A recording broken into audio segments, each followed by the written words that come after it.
When the wild calls back, the morning of March 18th, 2025, dawned crisp and clear over Kodiak Island, Alaska, with temperatures hovering just above freezing and a light northeast wind carrying the salt-tinged scent of the North Pacific across the rugged terrain.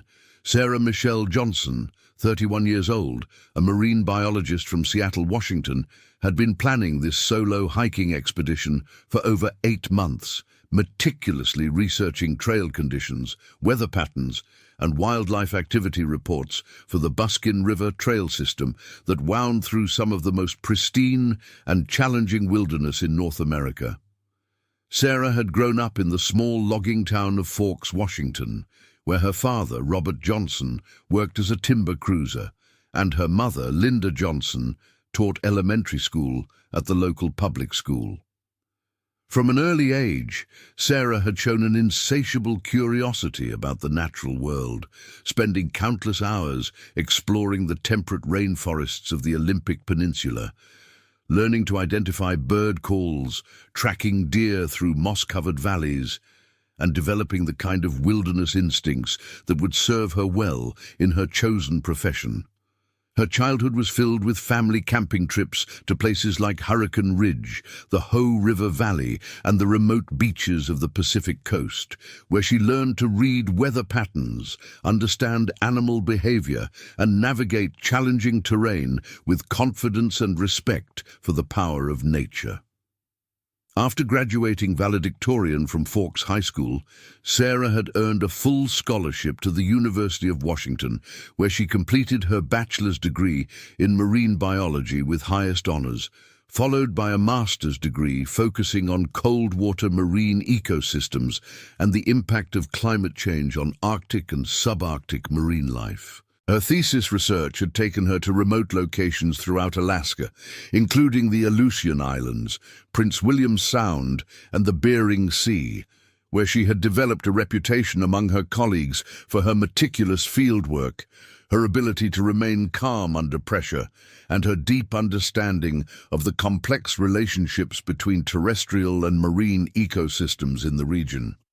For the past 6 years, Sarah had worked as a research scientist for the National Oceanic and Atmospheric Administration, based out of their Seattle laboratory, but frequently traveling to remote field stations throughout the Pacific Northwest and Alaska to conduct research on salmon populations, marine mammal behavior, and the effects of ocean acidification on shellfish communities. Her work had earned her recognition in the scientific community, with several published papers in peer-reviewed journals and invitations to speak at conferences around the world. But those who knew her best understood that her greatest passion lay not in the laboratory or the lecture hall, but in the wild places where she could observe nature in its most unfiltered and powerful forms. The Buskin River Trail had been on Sarah's hiking wish list for years, a challenging 23-mile loop that began and ended at the Buskin River State Recreation Site, winding through old-growth Sitka spruce forests, across alpine meadows filled with wildflowers during the brief summer months, and along ridgelines that offered spectacular views of the surrounding mountains and the vast expanse of the North Pacific Ocean. The trail was rated as extremely difficult, with significant elevation changes, river crossings that could be treacherous depending on weather conditions, and long stretches through remote wilderness where help could be days away in case of emergency. What made the Buskin River Trail particularly challenging and particularly appealing to experienced hikers like Sarah was its location in the heart of one of the most densely populated brown bear habitats in the world. Kodiak Island was home to an estimated 3,000 to 4,000 Kodiak brown bears, the largest subspecies of brown bear in the world, with adult males often weighing over 1,500 pounds and standing more than 10 feet tall when rearing on their hind legs. These magnificent and potentially dangerous creatures had evolved in isolation on the island for thousands of years, developing into apex predators perfectly adapted to the unique ecosystem of salmon streams, berry patches, and vast wilderness areas that characterized the island. Sarah had extensive experience hiking in bear country, having completed wilderness training courses offered by the Alaska Department of Fish and Game, learning proper food storage techniques, understanding bear behavior patterns, and practicing defensive strategies that could mean the difference between life and death in a close encounter. She carried with her a comprehensive bear safety kit that included 2 canisters of bear spray, a detailed map of the trail system with marked bear activity areas, a satellite communication device for emergency contact, and a lightweight but sturdy tent designed specifically for use in bear country, with reinforced walls and a vestibule system that allowed for secure food storage away from sleeping areas. The decision to hike the Buskin River Trail solo had not been made lightly, and Sarah had spent considerable time discussing the risks and safety considerations with her colleagues, her family, and experienced guides who knew the area well. Her supervisor at NOAA, Dr. Michael Harrison, a 58-year-old oceanographer who had worked in Alaska for over 30 years, had initially expressed reservations about Sarah's plan to tackle such a challenging trail alone, especially during the early spring when bear activity was increasing as the animals emerged from their winter dens and began their search for food after months of hibernation. "Sarah, I know you're an experienced hiker and you understand bear safety better than most people," Dr. Harrison had said during their conversation in his cluttered office overlooking Elliott Bay, the walls lined with charts of ocean currents and photographs from decades of field research throughout the North Pacific. But the Buskin River Trail is in a different category altogether. We're talking about some of the most remote and challenging terrain in North America, with a brown bear population density that's among the highest anywhere in the world. Even experienced guides don't like to take clients out there without a team, and you're talking about going alone. Sarah had appreciated his concern, but she had also explained her reasoning for wanting to complete the hike solo, describing how her most meaningful and transformative experiences in nature had come during times when she was alone with her thoughts, able to observe wildlife behavior without the distractions of conversation or the need to coordinate with other hikers who might have different paces, different comfort levels, or different objectives. She had pointed out her extensive experience hiking alone in challenging environments, including previous solo trips in Glacier National Park, the North Cascades, and remote areas of southeast Alaska, all of which had been completed without incident and had contributed significantly to her understanding of wildlife behavior and ecosystem dynamics. "I understand the risks, Mike," she had said, using the informal name that Dr. Harrison preferred among his research team. "But I also understand my own capabilities, and I've done everything possible to prepare for this trip. I've studied the weather patterns for the area going back 10 years. I've reviewed every bear incident report filed with Fish and Game for the past 5 years. I've practiced with my bear spray until I can deploy it accurately even under stress. And I've planned my route and timing to minimize the risk of encounters during peak bear activity periods." In the end, Dr. Harrison had given his reluctant approval for Sarah's planned expedition, but only after she agreed to check in via satellite communicator every 12 hours and to carry a GPS beacon that would allow search and rescue teams to locate her quickly in case of emergency. He had also insisted that she share her detailed itinerary with multiple people, including the Alaska State Troopers, the Kodiak Island Borough Search and Rescue Team, and the U.S. Coast Guard station in Kodiak, ensuring that if she failed to check in or if her emergency beacon was activated, help would be dispatched immediately. The flight from Seattle to Kodiak had taken Sarah through Anchorage, where she spent one night at a hotel near the airport, reviewing her gear one final time and checking weather forecasts for the Kodiak area. The forecast called for partly cloudy skies with temperatures ranging from the mid-30s to the low 50s, with light winds and no precipitation expected for the first 3 days of her planned 5-day expedition. Long-range forecasts suggested the possibility of a weather system moving in from the Gulf of Alaska by the weekend, but Sarah's planned return date was Thursday, March 22nd, well ahead of any potential storms. Her flight from Anchorage to Kodiak on the morning of March 17th had been delayed by 2 hours due to fog at the Kodiak airport. But the weather had cleared by mid-morning, allowing for a smooth landing at the small airport that served as the gateway to one of Alaska's most remote and pristine wilderness areas. Sarah had spent the night at the Kodiak Inn, a modest but comfortable hotel in downtown Kodiak that catered primarily to fishermen, hunters, and the occasional researcher or adventurous tourist drawn to the island's unique combination of rugged wilderness and rich cultural history. The town of Kodiak itself was a fascinating blend of modern Alaska frontier life and centuries-old indigenous culture, with a population of approximately 6,000 people who made their living primarily from fishing, with some tourism and government employment rounding out the local economy.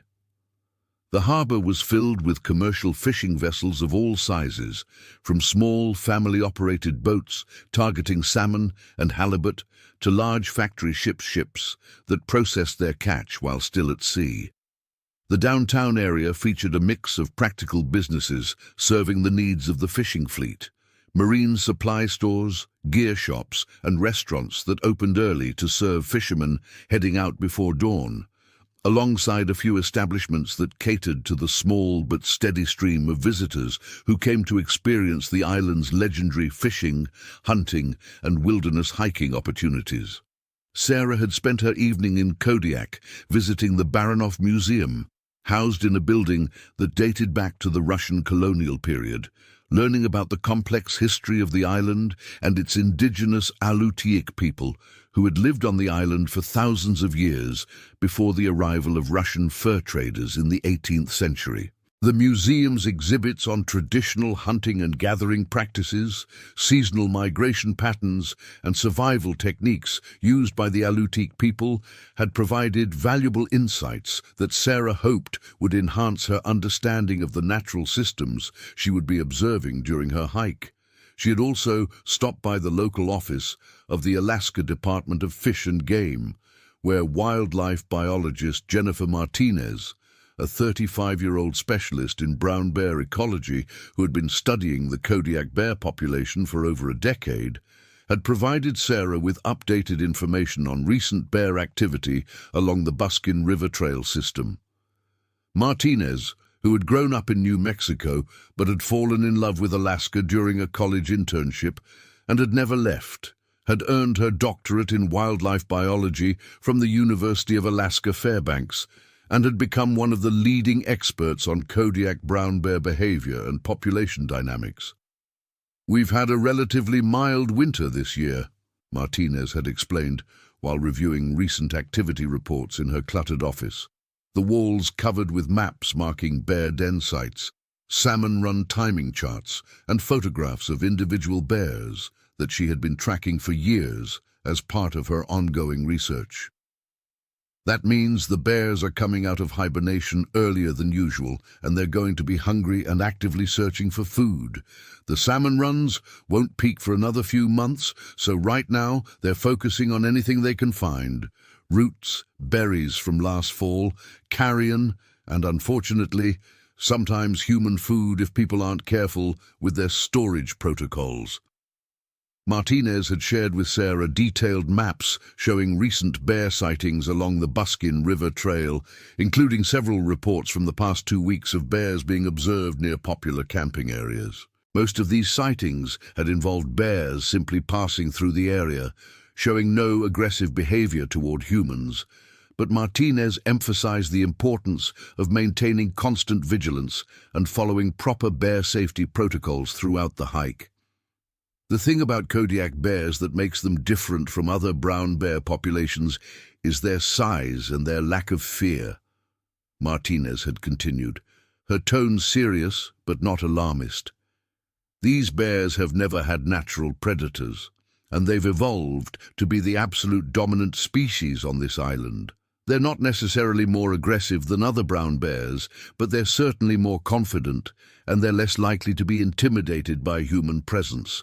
If you encounter one, you need to be prepared to act decisively and correctly, because hesitation or the wrong response could have serious consequences. Sarah had thanked Martinez for the briefing and had promised to report any bear sightings or unusual wildlife activity that she observed during her hike, contributing to the ongoing research efforts that helped wildlife managers better understand bear behavior patterns and develop more effective safety protocols for human visitors to the island. On the morning of March 18th, Sarah had awakened at 5:30 a.m. to the sound of seagulls calling outside her hotel window and the distant rumble of fishing boats heading out to sea. After a hearty breakfast at a local cafe that specialized in serving the town's early-rising fishing community, she had made final preparations for her departure, checking her gear one last time, confirming her satellite communicator was functioning properly, and reviewing her planned route and timing. The drive from Kodiak to the Buskin River State Recreation Site took approximately 45 minutes along the island's limited road system, passing through a landscape that seemed to embody the raw beauty and potential danger of the Alaskan wilderness. The road wound through dense forests of Sitka spruce and western hemlock, past wetlands where she spotted several bald eagles and a variety of waterfowl, and along coastal areas where the sight of sea otters floating on their backs in the kelp beds reminded her of the rich marine ecosystem that she had dedicated her career to studying and protecting. The Buskin River itself was a relatively short waterway that flowed from the interior mountains to the coast, but it supported significant runs of all 5 species of Pacific salmon, making it a crucial food source for the island's brown bear population.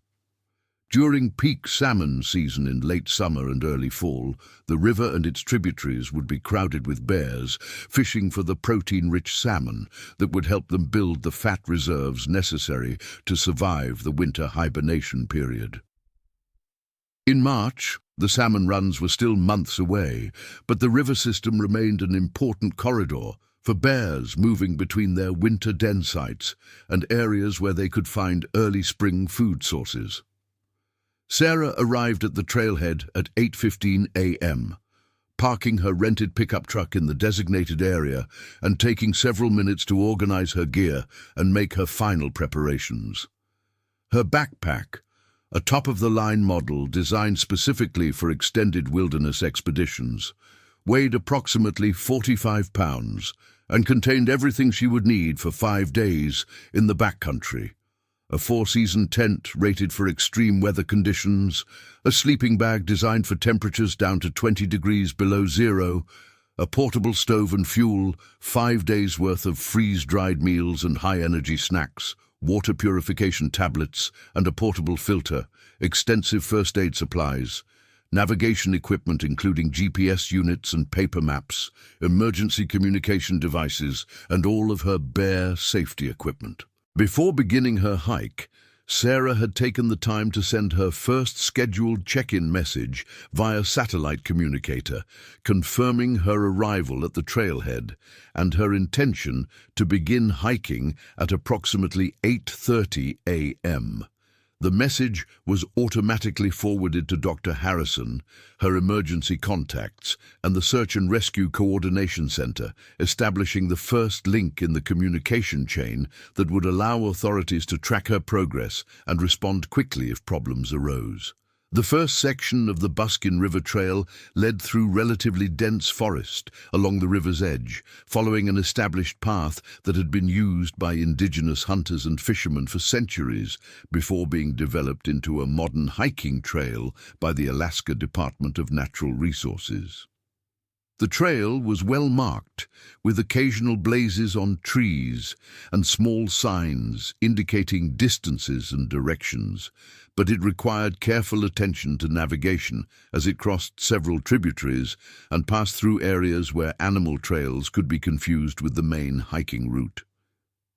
Sarah had been hiking for approximately 2 hours, making good time despite the challenging terrain and stopping frequently to observe wildlife and take photographs, when she encountered the first of what would turn out to be two fellow hikers who would play crucial roles in the events that were about to unfold.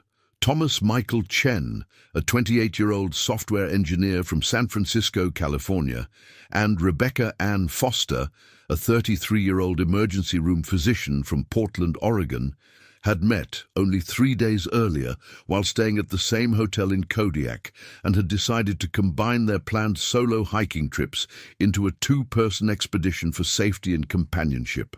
Thomas, who had grown up in a suburb of San Francisco in a family that had immigrated from Taiwan when he was 5 years old, had developed his love of hiking and outdoor adventure during college at UC Berkeley, where he had joined the campus mountaineering club and had completed increasingly challenging climbs and hiking expeditions throughout the Sierra Nevada mountains.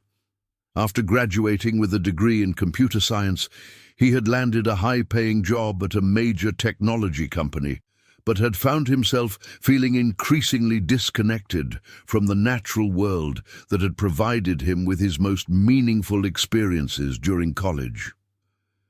The decision to take a solo hiking trip to Alaska had been motivated partly by Thomas's desire to reconnect with the wilderness experiences that had shaped his character during his formative years, and partly by his need to gain perspective on his career and life direction during a period when he was considering leaving his lucrative but unsatisfying job in the tech industry to pursue work that felt more personally meaningful and aligned with his values. Rebecca, meanwhile, had come to Alaska during a brief vacation break from her demanding job in the emergency department of a major Portland hospital, where she regularly worked 12-hour shifts, treating everything from minor injuries to life-threatening trauma cases. Her medical training and experience dealing with emergency situations would prove to be invaluable in the coming hours, though nothing in her professional background could have fully prepared her for the scenario that was about to unfold in the pristine wilderness of Kodiak Island. Rebecca had grown up in a small town in rural Oregon, where her father worked as a paramedic and her mother taught high school biology, providing her with early exposure to both emergency medical care and natural science that would influence her career choices throughout her life. She had completed her undergraduate degree in biology at Oregon State University before attending medical school at Oregon Health and Science University, where she had specialized in emergency medicine with additional training in wilderness medicine, recognizing that her love of outdoor recreation would likely put her in situations where her medical skills might be needed far from traditional hospital settings. The meeting between Sarah, Thomas, and Rebecca at approximately 10:30 a.m. on March 18th occurred at a scenic overlook about 6 miles from the trailhead, where the trail crossed a ridge that offered spectacular views of the surrounding mountains and the distant ocean. The three hikers had stopped to rest, eat snacks, and enjoy the breathtaking scenery while discussing their respective hiking plans and sharing information about trail conditions they had observed during the morning. "The trail's been in really good condition so far," Sarah had commented while sharing some trail mix with her new companions, her voice carrying the confidence and enthusiasm of someone who was exactly where she belonged. "I was worried about mud and snow based on some of the reports I read, but the drainage seems to be working well and there's only occasional patches of snow in the shaded areas." Thomas had nodded in agreement, pulling out his GPS unit to compare their current location with the planned route he had downloaded before the trip. "The elevation profile for the next section looks pretty challenging," he had observed, studying the contour lines on his device's screen. "We've got about 1,500 feet of elevation gain over the next 4 miles, and then a steep descent down to the river crossing."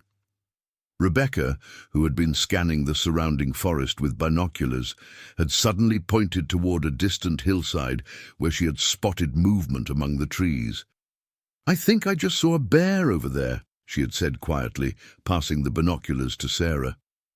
"About 200 yards up the slope, near that cluster of dead snags." Sarah had taken the binoculars and had spent several minutes carefully observing the area that Rebecca had indicated, eventually confirming the sighting of what appeared to be a large brown bear moving slowly through the forest, apparently foraging for food among the undergrowth. The bear had seemed unaware of their presence and had shown no signs of aggressive behavior, but the sighting had served as a reminder of the need for constant vigilance and proper safety protocols. "That's definitely a brown bear, and a big one," Sarah had confirmed after watching the animal for several minutes through the binoculars.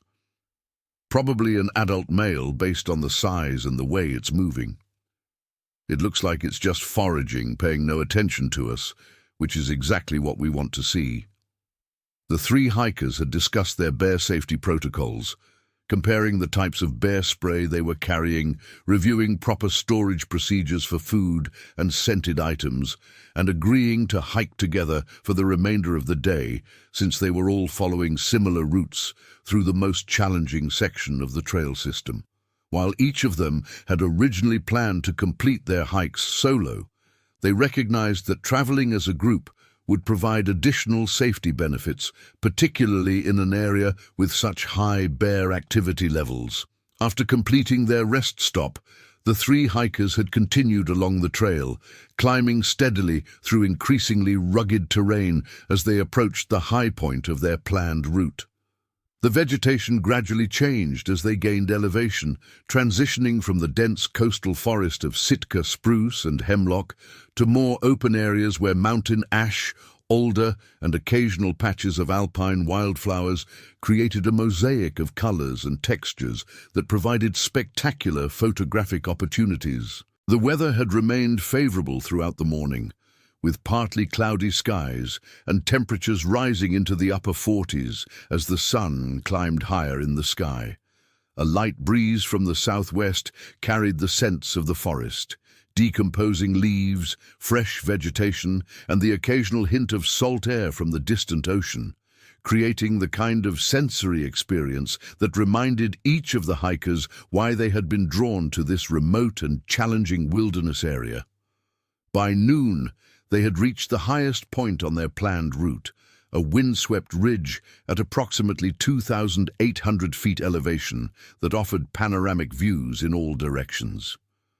To the north, they could see the snow-covered peaks of the interior mountains, many of which remained unnamed and unclimbed due to their remote location and challenging access. To the south, the vast expanse of the North Pacific Ocean stretched to the horizon, its surface broken by occasional whitecaps and the distant shapes of commercial fishing vessels working the rich waters of the Gulf of Alaska. Thomas had used his camera to document the spectacular scenery, taking both landscape shots and portraits of his companions against the backdrop of the Alaskan wilderness. Rebecca had used the opportunity to check in with her hospital colleagues via satellite communicator, sending a brief message confirming her safety and current location. Sarah had taken detailed notes about the wildlife and vegetation they had observed, adding to the comprehensive field journal that she maintained during all of her wilderness expeditions. The descent from the ridge had proven to be the most technically challenging portion of the hike so far, requiring careful attention to foot placement as the trail wound down steep slopes covered with loose rock and occasional patches of snow. The three hikers had established a steady rhythm, taking turns leading and providing mutual support as they navigated the more difficult sections of the route. At approximately 2:15 p.m., they had reached the planned river crossing, where the main stem of the Buskin River was joined by a significant tributary, creating a confluence that would require careful planning and execution to cross safely. The water level appeared to be moderate for the time of year, influenced by recent snowmelt from the surrounding mountains, but not yet swollen by the heavy rains that typically characterize the spring and summer months in the region. Rebecca, whose wilderness medicine training had included extensive instruction in cold water safety and hypothermia prevention, had taken the lead in planning their river crossing strategy. The water temperature was estimated to be in the upper 30s, cold enough to cause rapid loss of body heat and potentially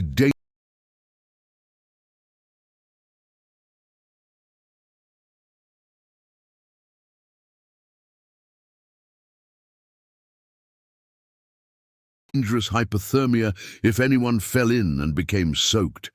The current appeared manageable, but would require careful attention to balance and route selection. "We need to be really careful here," Rebecca had cautioned while studying the water flow patterns and identifying the safest crossing route. "The water's moving faster than it looks from up here, and if anyone goes in, we're going to be dealing with a serious cold water emergency. Let's cross one at a time, with the other two positioned downstream to provide assistance if needed." Sarah had volunteered to cross first, her extensive experience with river crossings in various Alaskan environments, making her the logical choice to test the route and establish the safest path for the others to follow. She had removed her boots and socks, rolled up her pants, and had begun the careful process of wading across the icy water, using her hiking poles for balance and testing each step carefully before committing her full weight. The crossing had proceeded smoothly, with Sarah successfully reaching the far bank and signaling for Thomas to follow. Thomas had also completed the crossing without incident, though the shock of the cold water had left him gasping and eager to warm his feet as quickly as possible. Rebecca had brought up the rear, her medical training making her naturally cautious, but she had also completed the crossing successfully, and the three hikers had spent several minutes on the far bank warming their feet, changing into dry socks, and congratulating themselves on successfully navigating what had been the most technically challenging obstacle of their hike so far. The afternoon portion of their hike had taken them through a different type of terrain, following the river valley downstream through areas where the forest was interspersed with meadows and wetlands that provided habitat for a variety of wildlife species.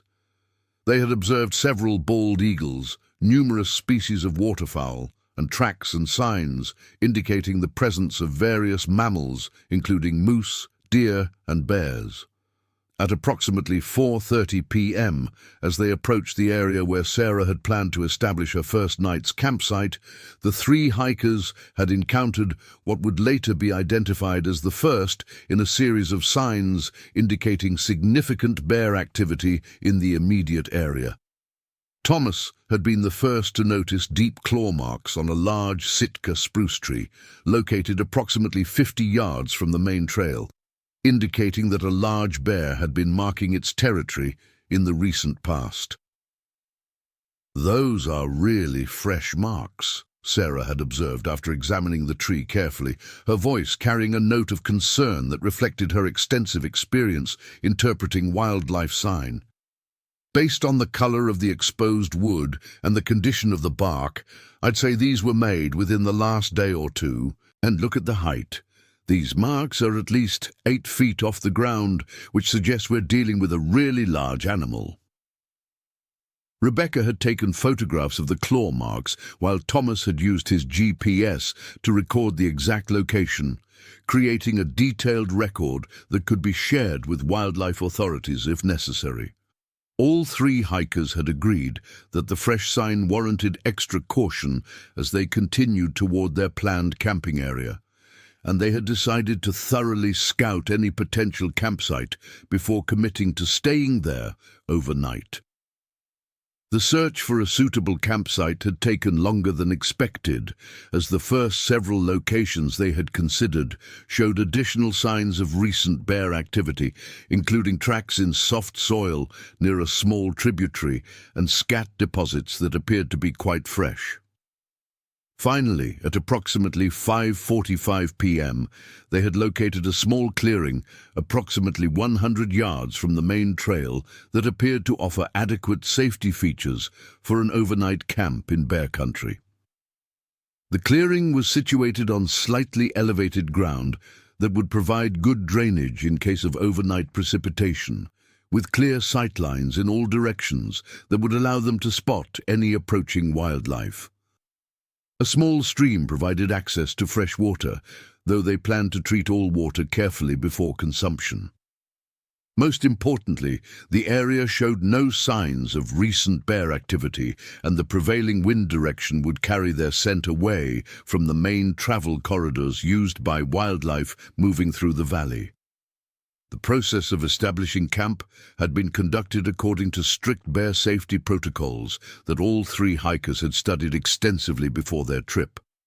Their tents had been positioned to provide mutual support while maintaining enough distance to avoid presenting a single large target that might attract unwanted attention. A designated cooking area had been established downwind from the sleeping area, and a food storage site had been prepared at least 100 yards from both the cooking and sleeping areas, using bear-resistant containers and rope systems designed to keep all scented items well out of reach of any curious wildlife. Dinner had consisted of freeze-dried meals supplemented with high-energy snacks, prepared and consumed with careful attention to minimizing odors and food residue that might attract bears. All cooking utensils and containers had been thoroughly cleaned and stored in the designated food storage area, and all three hikers had changed into clean clothes before retiring to their tents, leaving their cooking clothes stored with the food supplies. As darkness fell over the wilderness of Kodiak Island, the three hikers had settled into their respective tents, each equipped with emergency communication devices and bear spray within easy reach. The sounds of the Alaskan wilderness at night had provided a constant backdrop: the distant call of loons from a nearby lake, the rustle of wind through the forest canopy, and the occasional splash from the river as fish jumped or small animals came to drink. Sarah had spent time before sleep reviewing her maps and plans for the following day, which would take them through some of the most remote and challenging terrain on the entire trail system. Her satellite communicator check-in at 8 p.m. had confirmed her continued safety and progress, providing reassurance to her colleagues and emergency contacts that everything was proceeding according to plan. Thomas had used the time to write in his journal, documenting not only the events and observations of the day, but also his reflections on the experience of hiking in such a remote and potentially dangerous environment. The contrast between his normal urban lifestyle and the raw wilderness of Kodiak Island had been striking, providing him with the kind of perspective and clarity that he had hoped to gain from this expedition. Rebecca had reviewed her medical supplies and emergency protocols, her training as an emergency physician, making her naturally inclined to prepare for potential problems, even when everything appeared to be going smoothly. She had also taken time to appreciate the profound silence and darkness of the wilderness night, so different from the constant noise and artificial lighting of her usual hospital environment. The night had passed peacefully, with no significant wildlife encounters or other problems, though all three hikers had awakened periodically to the normal sounds of the forest and had maintained the heightened alertness that was necessary when camping in prime bear habitat. The morning of March 19th had dawned clear and cold, with temperatures in the low 30s and a light frost covering their tents and gear. After breaking camp and consuming a quick breakfast of hot oatmeal and coffee, the three hikers had resumed their journey at approximately 7:30 a.m., following the trail as it continued downstream along the Buskin River toward their planned destination for the second day. The morning had been spectacularly beautiful, with the rising sun creating dramatic lighting effects as it filtered through the forest canopy and reflected off the rushing water of the river. The hiking had been challenging but rewarding, taking them through some of the most pristine and untouched wilderness areas on Kodiak Island. They had observed numerous species of birds, including several that were new to Thomas and Rebecca, who lacked Sarah's extensive background in Alaskan wildlife identification. Sarah had served as an informal guide, sharing her knowledge of the local ecosystem and helping her companions understand the complex relationships between the various species they encountered. At approximately 11:15 a.m., as they approached a section of the trail that would take them away from the river and up a series of switchbacks toward a mountain pass, the group had encountered what would later be identified as a critical series of warning signs that should have prompted an immediate change in their plans. A large pile of bear scat, clearly fresh based on its consistency and lack of weathering, had been deposited directly in the center of the trail, indicating that a bear had passed through the area very recently and was comfortable using the human trail as a travel corridor. More concerning than the location of the scat was its composition, which Sarah had recognized as indicating a bear that was actively seeking high-protein food sources and was likely to be more aggressive than an animal that was successfully foraging on vegetation. The scat contained hair and bone fragments consistent with a recent kill, suggesting that the bear had successfully hunted or scavenged a large mammal in the immediate area. "This is really concerning," Sarah had said after examining the evidence carefully, her voice reflecting the growing unease that all three hikers were beginning to feel. "This bear is clearly comfortable using this trail, and it's been feeding on meat recently, which can make them more territorial and aggressive. We need to seriously consider whether we should continue on this route or look for an alternative."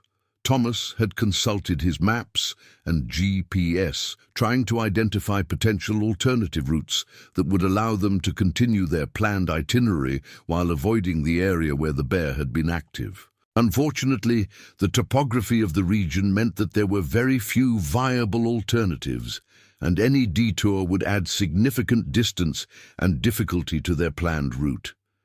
Rebecca had been studying the surrounding terrain with her binoculars, looking for any signs of the bear that had left the fresh sign. "I don't see any movement in the immediate area," she had reported, "but that doesn't mean much. A bear could be bedded down anywhere within a few hundred yards of here, and we'd never see it until we were right on top of it." After considerable discussion, the three hikers had decided to continue along their planned route, but with significantly enhanced safety precautions. They had agreed to hike in a tight group rather than spreading out along the trail, to make noise regularly, to avoid surprising any wildlife, and to have their bear spray readily accessible at all times. They had also agreed that if they encountered any additional signs of recent bear activity, they would immediately retreat and look for alternative routes, regardless of the impact on their planned itinerary. The decision to continue would later be subject to extensive analysis by wildlife authorities and search and rescue experts, many of whom would conclude that the fresh bear sign should have prompted an immediate retreat from the area. However, experienced hikers familiar with Kodiak Island pointed out that bear sign was common throughout the island's trail system, and that avoiding every area with evidence of recent bear activity would make hiking virtually impossible in many of the island's most spectacular wilderness areas. The section of trail beyond the bear sign had taken the three hikers through increasingly challenging terrain, climbing steeply through dense forest before emerging above the tree line onto open slopes covered with low-growing vegetation and scattered boulders. The views from the higher elevations had been spectacular, providing clear sightlines for many miles in all directions and allowing them to observe the vast scale of the wilderness area they were traversing. At approximately 1:45 p.m., as they approached the high point of their planned route for the day, the group had stopped for lunch at a scenic overlook that provided excellent visibility of the surrounding area and a comfortable place to rest and refuel before beginning their descent toward their planned campsite for the second night. The lunch break had lasted approximately 30 minutes, during which they had consumed high-energy snacks, reviewed their progress against their planned itinerary, and taken photographs of the spectacular mountain and ocean views. It was during this lunch break that Sarah had first noticed what appeared to be movement in the forest below their position, approximately 400 yards away and partially obscured by the dense vegetation. Using her binoculars, she had been able to confirm that the movement was indeed a large brown bear, apparently foraging along the edge of a small meadow where new spring vegetation was beginning to emerge. "There's definitely a bear down there," Sarah had whispered to her companions, passing the binoculars to Thomas so that he could observe the animal. "It's a big one, probably the same one that left the sign we found earlier. It seems to be feeding on vegetation right now, not paying any attention to us." Thomas had studied the bear through the binoculars for several minutes, fascinated by the opportunity to observe such a magnificent animal in its natural habitat. "It's incredible how big it is," he had commented quietly. "I've seen bears in zoos and on nature documentaries, but seeing one in the wild really puts their size and power into perspective." Rebecca had taken her turn with the binoculars, her medical training making her naturally focused on assessing potential threats and developing response strategies. "The good news is that it's a long way from us and doesn't seem to be aware of our presence," she had observed. "The bad news is that it's in the general direction of our planned route for this afternoon."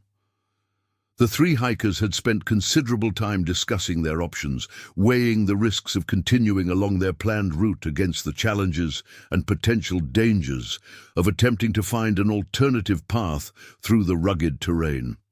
The bear appeared to be moving slowly through the area, foraging peacefully and showing no signs of aggressive behavior, but its presence in their intended path of travel created a potentially dangerous situation that required careful consideration. Ultimately, they had decided to wait for approximately 1 hour, monitoring the bear's movement and hoping that it would continue in a direction that would take it away from their planned route. If the bear remained in the area or moved closer to the trail, they would be forced to consider significant changes to their itinerary, potentially including a retreat to their previous night's campsite and a complete revision of their hiking plans. The hour of observation had provided valuable insights into brown bear behavior that would later contribute to wildlife research efforts, as Sarah had maintained detailed notes about the animal's feeding patterns, movement routes, and apparent comfort level in the area. The bear had spent most of the time feeding on early spring vegetation, occasionally pausing to rest in sunny areas where the warming temperatures made for comfortable conditions. At approximately 3:15 p.m., the bear had begun moving in a direction that would take it away from the trail system, heading toward a distant ridgeline where other bears had been observed in previous years. After waiting an additional 15 minutes to ensure that the animal was truly departing the area, the three hikers had resumed their journey, proceeding with extra caution and maintaining constant communication as they descended toward the valley where they planned to camp for their second night. The afternoon hiking had proceeded without further wildlife encounters, though all three hikers had remained alert for any signs of bear activity as they made their way through terrain that provided excellent habitat for the island's brown bear population. They had observed numerous other species of wildlife, including several moose, various bird species, and signs of smaller mammals, creating a rich tapestry of natural diversity that reminded them of the complex ecosystem they were privileged to experience. Their second night's campsite had been established in a location that offered even better safety features than their first camp, situated in an open area with excellent visibility and multiple escape routes in case of emergency. The evening routine of food preparation, storage and camp security had been conducted with the same careful attention to bear safety protocols that had characterized their entire expedition. The night of March 19th had passed peacefully, with no significant wildlife encounters or other problems, though the three hikers had maintained their vigilant approach to safety throughout the dark hours. The morning of March 20th had dawned with partially overcast skies and a slight increase in wind speed, suggesting that weather conditions might be beginning to change as forecast. After breaking camp and preparing for what they anticipated would be their most challenging day of hiking, the three companions had set out at approximately 7:45 a.m. for the section of their journey that would take them through the most remote and rugged terrain on their entire planned route. This portion of the trail would lead them across several high passes, through areas where the trail was less well defined than the sections they had already completed, and into regions where they would be many hours away from any possibility of outside assistance in case of emergency. The morning hiking had been spectacular but demanding, requiring careful navigation as they followed a route that wound through a landscape of overwhelming beauty and potential danger. The terrain had become increasingly rugged as they gained elevation, with steep ascents over loose rock and occasional patches of snow that required careful attention to safety and route finding. At approximately 10:30 a.m., as they approached a narrow pass between two prominent peaks, the group had encountered their most significant challenge yet when they discovered that a recent rock slide had blocked the traditional route through the pass, forcing them to choose between a dangerous scramble over unstable rock or a significant detour that would add many miles and several hours to their planned itinerary. Thomas had taken the lead in scouting the rockslide area, using his mountaineering experience to assess the stability of the debris and the feasibility of crossing safely. "It's definitely passable," he had reported after a careful reconnaissance, "but it's going to require some technical scrambling, and there's always the risk of additional rockfall. We need to cross quickly and one at a time to minimize our exposure." Rebecca had been more cautious in her assessment, her medical training making her acutely aware of the potential consequences if someone were injured in such a remote location. "If anyone gets hurt crossing that slide area, we're looking at a major medical emergency with very limited options for evacuation," she had pointed out. "Maybe we should seriously consider the detour option, even though it's going to add a lot of distance and time to our trip." Sarah had found herself caught between her desire to complete the planned route and her recognition of the legitimate safety concerns raised by her companions. Her extensive wilderness experience had taught her to respect the mountains and to avoid taking unnecessary risks, but she had also developed confidence in her ability to assess and manage challenging situations in remote environments.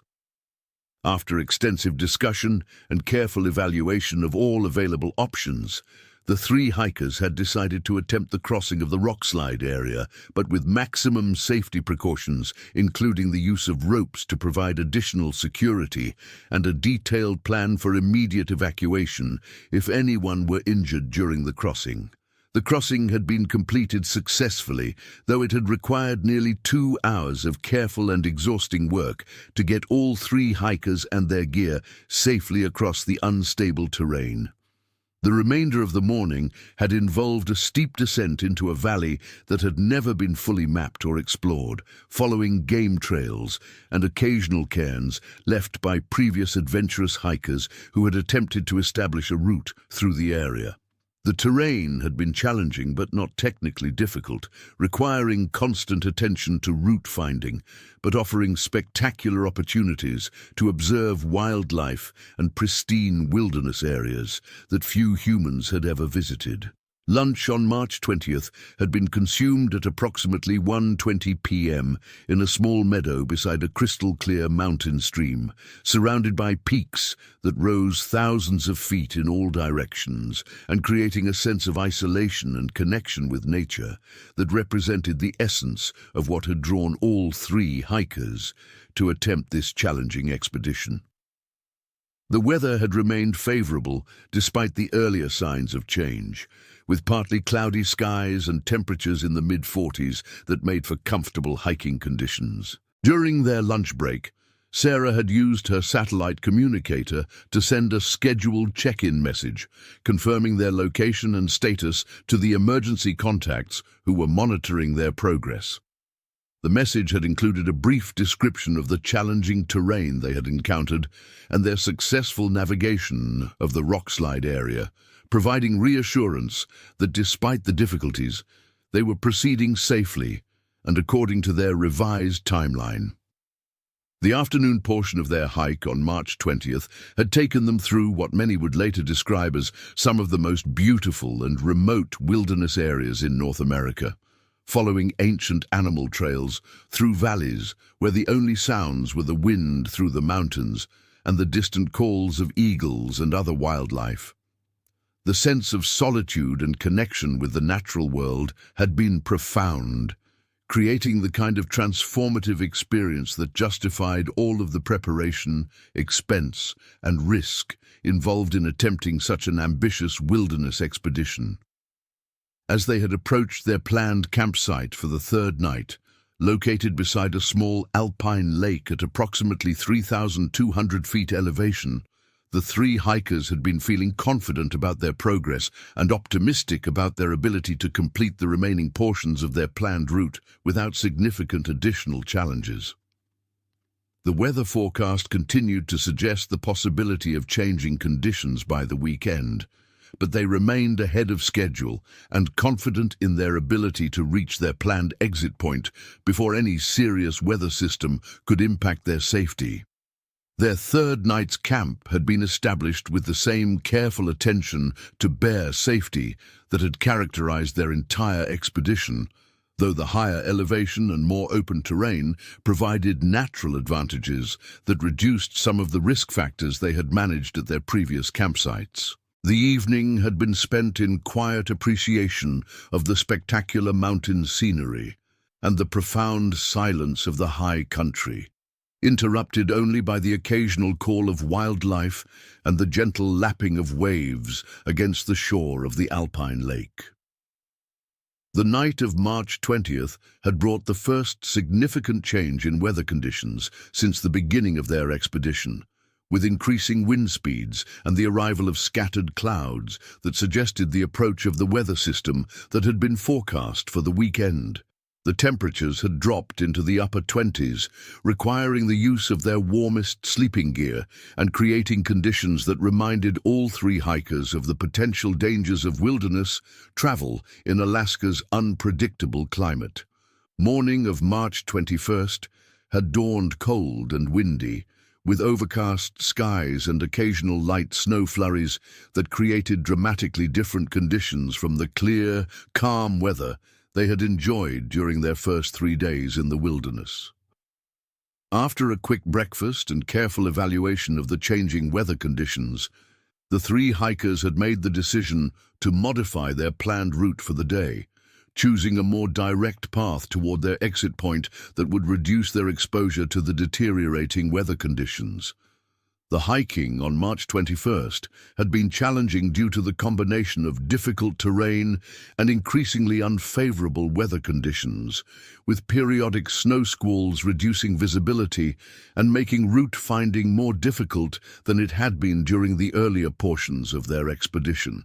Despite these challenges, they had made steady progress toward their planned exit point, and by afternoon they had been confident that they would be able to complete their expedition successfully despite the weather-related complications. It was at approximately 3:45 p.m. on March 21st, as the three hikers were descending from their final high pass toward the valley that would lead them back to the trailhead and the completion of their planned expedition, that the sequence of events began that would transform their wilderness adventure into a scenario that none of them could have anticipated, despite all of their preparation and precautions.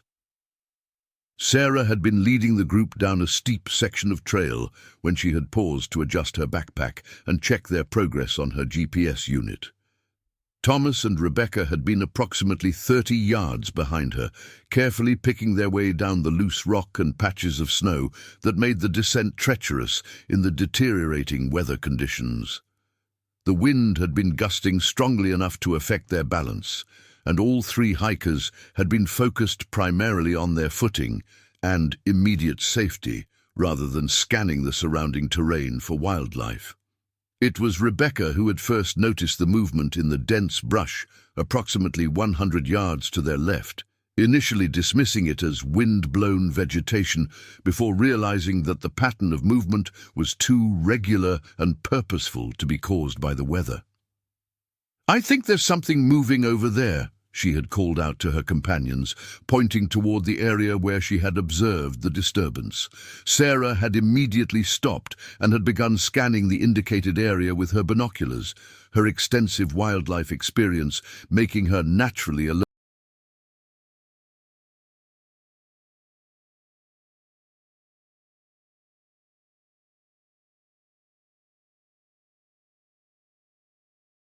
to any signs of animal activity in their vicinity. What she had observed through the magnified optics had immediately caused her to feel a surge of adrenaline and concern that would prove to be entirely justified by subsequent events.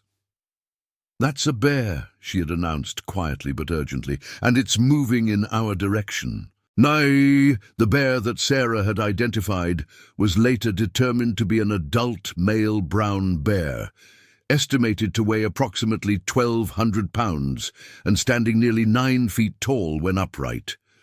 Wildlife experts would subsequently conclude that this was likely the same animal whose sign they had encountered earlier in their expedition, and that it had been following their trail for an unknown period of time, possibly drawn by food odors or simply using the same travel corridor that the hikers had been following. The animal's behavior, as observed through binoculars by all three hikers during the critical minutes that followed, would later be analyzed extensively by bear behavior specialists and wildlife authorities. The bear had been moving purposefully through the dense vegetation, periodically stopping to test the air for scents, and apparently following a specific trail or scent corridor that was leading it directly toward the location where the three hikers were positioned. "It's definitely coming this way," Sarah had confirmed after several minutes of observation, her voice carrying the controlled tension of someone who recognized the seriousness of their situation while trying to remain calm and think clearly about their available options. "We need to decide right now whether we're going to try to scare it off, retreat back up the trail, or find some other way to avoid a close encounter." Thomas had immediately begun reviewing the bear safety protocols that he had studied extensively before the trip, trying to remember the specific recommendations for situations where retreat was not feasible and direct confrontation might be necessary. "According to everything I've read, we're supposed to group together, make ourselves look large, and use loud noises to try to discourage it from approaching," he had said, though his voice carried uncertainty about the effectiveness of these strategies when facing such a large and potentially determined animal. Rebecca had been checking her medical supplies and trying to prepare mentally for the possibility that someone might be injured in the encounter that appeared to be inevitable. Her emergency medicine training had included limited instruction about wildlife attacks, but nothing in her professional experience had prepared her for the reality of facing a massive predator in a remote wilderness setting where advanced medical care was hours or days away. The bear had continued its approach for several more minutes, moving through the dense vegetation with surprising speed and agility for such a large animal. At approximately 3:52 p.m., it had emerged from the brush into a small clearing, approximately 50 yards from the three hikers, providing them with their first clear view of the massive animal that was about to change their lives forever. "Oh my God!" Rebecca had whispered, her voice barely audible above the wind. "It's enormous." The bear had paused at the edge of the clearing, standing upright on its hind legs to get a better view of the hikers and apparently trying to assess the situation before deciding on its next course of action. In this position, the animal had been truly magnificent and terrifying, its massive frame silhouetted against the stormy sky and its small, dark eyes focused intently on the three humans who had suddenly found themselves sharing its territory. Sarah had immediately begun following the bear safety protocols that had been drilled into her during years of wilderness travel in Alaska, speaking in a calm but firm voice while slowly reaching for the bear spray that she carried on her hip belt. "Okay, everyone stay calm and follow my lead," she had instructed her companions. "We're going to group together, make ourselves look as large as possible, and if it comes any closer, we'll use the bear spray." The critical moments that followed would later be reconstructed through detailed interviews with Thomas and Rebecca, analysis of the GPS tracking data from their devices, and examination of the physical evidence at the scene. Wildlife behavior experts would spend considerable time trying to understand the sequence of events that led to the bear's decision to approach the hikers rather than avoiding them, as would be typical behavior for most brown bears encountering humans in the wilderness. At approximately 3:54 p.m., the bear had dropped back to all four legs and had begun moving directly toward the three hikers, covering the 50-yard distance with a speed that shocked all three humans, despite their intellectual understanding of how quickly bears could move when motivated. Sarah had managed to deploy her bear spray when the animal was approximately 15 yards away, creating a dispersing cloud of irritant that should have deterred the bear's advance. For a moment, it had appeared that the bear spray might be effective, as the animal had paused and had shaken its massive head as if responding to the irritant. However, rather than retreating as expected, the bear had seemed to become more agitated, possibly due to the combination of the spray's effects and the stress of the encounter, and had resumed its approach with increased determination. "It's not working!" Sarah had shouted to her companions, her voice carrying a note of panic that reflected her growing realization that their situation was deteriorating rapidly. "Get ready to fight back if it makes contact!" Thomas had attempted to use his own bear spray as the animal closed the final distance, but the combination of wind and his inexperience with the device had resulted in much of the spray being dispersed harmlessly rather than creating an effective deterrent cloud. Rebecca had been trying to position herself behind a large boulder that might provide some protection, while also preparing to use her medical training to assist anyone who might be injured in the encounter. The actual physical contact between the bear and the hikers had lasted less than 90 seconds, but those seconds would be burned into the memories of the two survivors for the rest of their lives. The bear had initially focused its attention on Sarah, possibly because she had been the first to deploy bear spray or because she had been positioned slightly ahead of the other two hikers when the encounter began. Sarah had attempted to use her hiking poles as defensive weapons while backing away from the approaching bear, but the animal's size and speed had made effective defense nearly impossible. The bear had knocked her to the ground with a powerful swipe of its paw, causing immediate and serious injuries that would later be determined to include multiple fractures and severe soft tissue damage. Thomas had attempted to intervene, using his own hiking poles and shouting loudly to try to distract the bear from its attack on Sarah, but his efforts had only succeeded in drawing the animal's attention to himself. The bear had turned toward Thomas and had knocked him backward with sufficient force to send him tumbling down a rocky slope, resulting in injuries that, while serious, would ultimately prove to be survivable. Rebecca had managed to avoid direct physical contact with the bear by positioning herself behind the boulder and remaining motionless while the animal focused its attention on her companions. From this position, she had been able to observe the entire encounter and would later provide crucial testimony about the sequence of events and the bear's behavior throughout the attack. The bear had returned its attention to Sarah, who had been severely injured and was unable to defend herself effectively. The animal had continued its attack for several more seconds before suddenly breaking off and disappearing back into the dense vegetation as quickly as it had appeared, leaving behind a scene of devastation that would haunt the survivors and challenge the response capabilities of Alaska's wilderness rescue system. Rebecca had immediately applied her medical training to assess and treat the injuries sustained by her companions, working under extremely challenging conditions with limited supplies and the knowledge that help was many hours away. Sarah's injuries were immediately apparent as life-threatening, involving severe trauma to multiple body systems that would require immediate surgical intervention to have any chance of survival. Thomas's injuries, while serious, appeared to be primarily orthopedic in nature, involving possible fractures and certainly severe bruising and soft tissue damage, but not immediately life-threatening if proper medical care could be obtained within a reasonable time frame.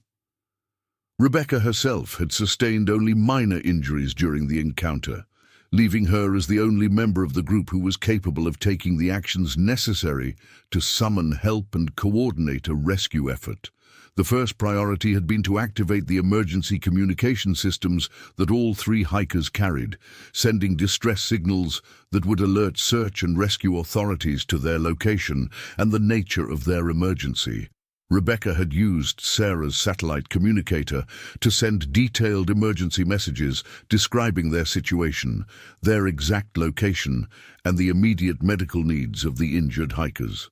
The emergency message had been received at approximately 4:07 p.m.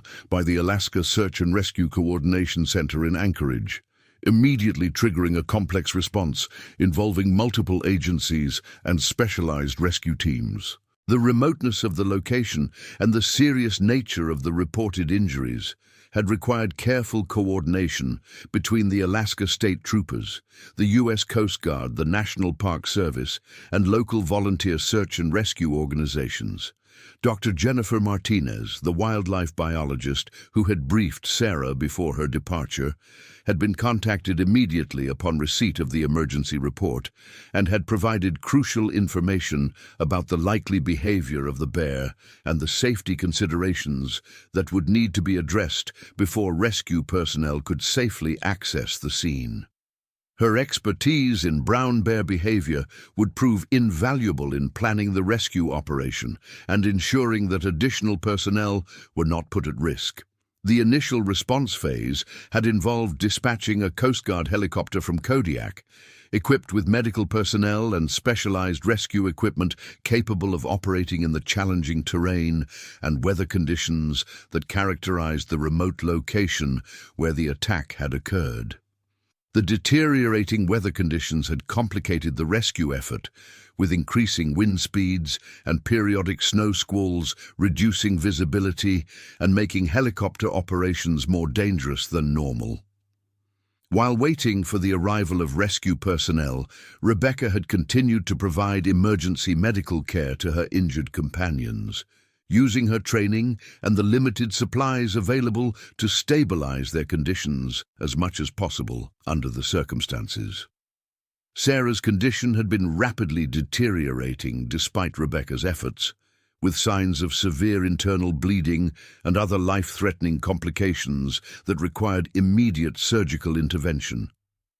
Thomas had remained conscious throughout the ordeal, though he had been experiencing severe pain and had shown signs of possible head injury in addition to his other trauma. Rebecca had worked to keep him warm and comfortable while monitoring his vital signs and watching for any changes that might indicate worsening of his condition. The first rescue helicopter had arrived at the scene at approximately 5:35 p.m., nearly an hour and a half after the initial emergency signal had been sent. The crew had included 2 paramedics and a flight physician, all of whom had extensive experience with wilderness medical emergencies and trauma care in remote locations. Dr. Amanda Walsh, the flight physician aboard the rescue helicopter, had immediately assessed the situation and had made the critical decision that Sarah's injuries were too severe to be managed effectively in the field, requiring immediate transport to the nearest trauma center capable of providing the advanced surgical care that would be necessary to save her life. The decision had been complicated by the deteriorating weather conditions and the limited payload capacity of the helicopter, which had meant that only one patient could be evacuated during the initial flight. Thomas's condition, while serious, had been determined to be stable enough to allow for a delayed evacuation once weather conditions improved or additional aircraft became available. Rebecca had volunteered to remain with Thomas until additional help could arrive, despite the obvious risks of staying in an area where a dangerous bear was known to be active. The evacuation of Sarah had been completed under extremely challenging conditions, with the helicopter crew working against both the deteriorating weather and the approaching darkness to successfully transport her to the Kodiak Hospital, where a trauma team had been standing by to provide immediate emergency care. The flight had taken approximately 45 minutes, during which time Dr. Walsh and her crew had worked continuously to maintain Sarah's vital signs and prepare her for the surgical procedures that would be necessary upon arrival. Meanwhile, Rebecca and Thomas had found themselves alone in the wilderness as darkness fell, facing not only the challenge of surviving the night in deteriorating weather conditions, but also the very real possibility that the bear that had attacked their group might return to the area. Rebecca had used her remaining emergency communication devices to maintain contact with rescue coordinators, providing regular updates on Thomas's condition and their safety status. The second rescue helicopter had been delayed by worsening weather conditions, with wind speeds and visibility conditions that exceeded the safe operating limits for helicopter operations in mountainous terrain. The rescue coordinators had faced the difficult decision of whether to risk additional personnel in an attempt to evacuate the remaining survivors during the night, or to wait for improved conditions the following morning. Dr. Martinez had been consulted about the likelihood of the bear returning to the attack site, providing her professional assessment that while bears occasionally returned to areas where they had encountered humans, the combination of the traumatic nature of the encounter and the increasing human activity in the area would most likely keep the animal away from the immediate vicinity of the survivors. Based on this assessment and the evaluation of weather conditions, the decision had been made to postpone the second evacuation until the following morning, when improved weather conditions would allow for safer helicopter operations. Rebecca and Thomas had been provided with detailed instructions for surviving the night, including protocols for bear safety, medical care, and emergency communication procedures. The night of March 21st had been one of the longest and most challenging in the lives of both survivors, as they had dealt not only with the physical challenges of staying warm and safe in deteriorating weather conditions, but also with the emotional trauma of having witnessed the attack on their companion and the uncertainty about her condition and their own prospects for rescue. Rebecca had used her medical training to monitor Thomas's condition throughout the night, watching for any signs of deterioration that might indicate worsening of his injuries or the development of complications such as internal bleeding or brain injury. Thomas had remained conscious and alert, though he had experienced considerable pain and had shown signs of mild hypothermia as the temperature had dropped and the wind had increased. The morning of March 22nd had brought improved weather conditions, with decreased wind speeds and better visibility that had allowed rescue operations to resume. The second helicopter had arrived at the scene at approximately 8:20 a.m., carrying a fresh medical crew and additional equipment to ensure that Thomas could be evacuated safely despite his injuries. The evacuation of Thomas and Rebecca had proceeded smoothly under the improved weather conditions, with both survivors being transported to the Kodiak Hospital, where they had been reunited with the medical team that had been treating Sarah since her arrival the previous evening. The reunion had been emotional but brief, as both Thomas and Rebecca had required immediate medical attention for their own injuries and for the effects of their extended exposure to harsh weather conditions. Dr. Sarah Chen, the emergency department physician who had been leading Sarah's treatment team, had provided Rebecca and Thomas with an update on their companion's condition, explaining that while she had survived the initial surgery to address her most life-threatening injuries, her condition remained critical and her long-term prognosis was uncertain. The severity of her injuries had required multiple surgical procedures and would likely result in permanent disabilities even if she ultimately survived. The news had been devastating for both survivors, who had been hoping against hope that their friends' injuries might be less severe than they had appeared during the immediate aftermath of the attack. The reality of the situation had brought home the full impact of their wilderness ordeal and had begun a process of emotional recovery that would prove to be even more challenging than their physical rehabilitation. The investigation into the bear attack had begun immediately upon the arrival of the first rescue helicopter, with wildlife authorities working to document the scene and gather evidence that would help them understand why the encounter had occurred and whether the bear posed an ongoing threat to other wilderness users. Alaska Department of Fish and Game biologist Jennifer Martinez had arrived at the scene on the morning of March 22nd, leading a team of specialists in brown bear behavior and human-wildlife conflict management. The investigation had revealed evidence consistent with the accounts provided by the survivors, including tracks and other signs indicating the presence of a large male brown bear in the immediate area. More concerning had been the discovery of additional evidence suggesting that the bear had been following the hiking trail for a considerable distance, possibly tracking the scent of the hiker's food or other items that might have attracted its attention. Wildlife authorities had made the difficult decision to authorize the tracking and removal of the bear responsible for the attack, recognizing that an animal that had attacked humans and had shown unusual boldness in approaching people posed an unacceptable risk to other wilderness users. The tracking operation had been complicated by the same weather conditions that had hampered the rescue effort, and the bear had not been located despite extensive search efforts involving both ground teams and aircraft. The media coverage of the bear attack had been immediate and extensive, with news outlets from around the world picking up the story of the 3 hikers who had encountered one of Alaska's most dangerous predators in some of the state's most remote wilderness.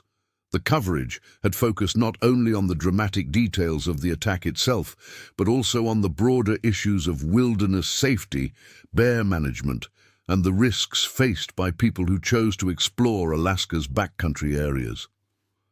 Sarah's family had been notified of the attack and had traveled immediately to Kodiak, where they had maintained a constant vigil at her bedside as she had fought for her life through multiple surgical procedures and the complex recovery process that had followed.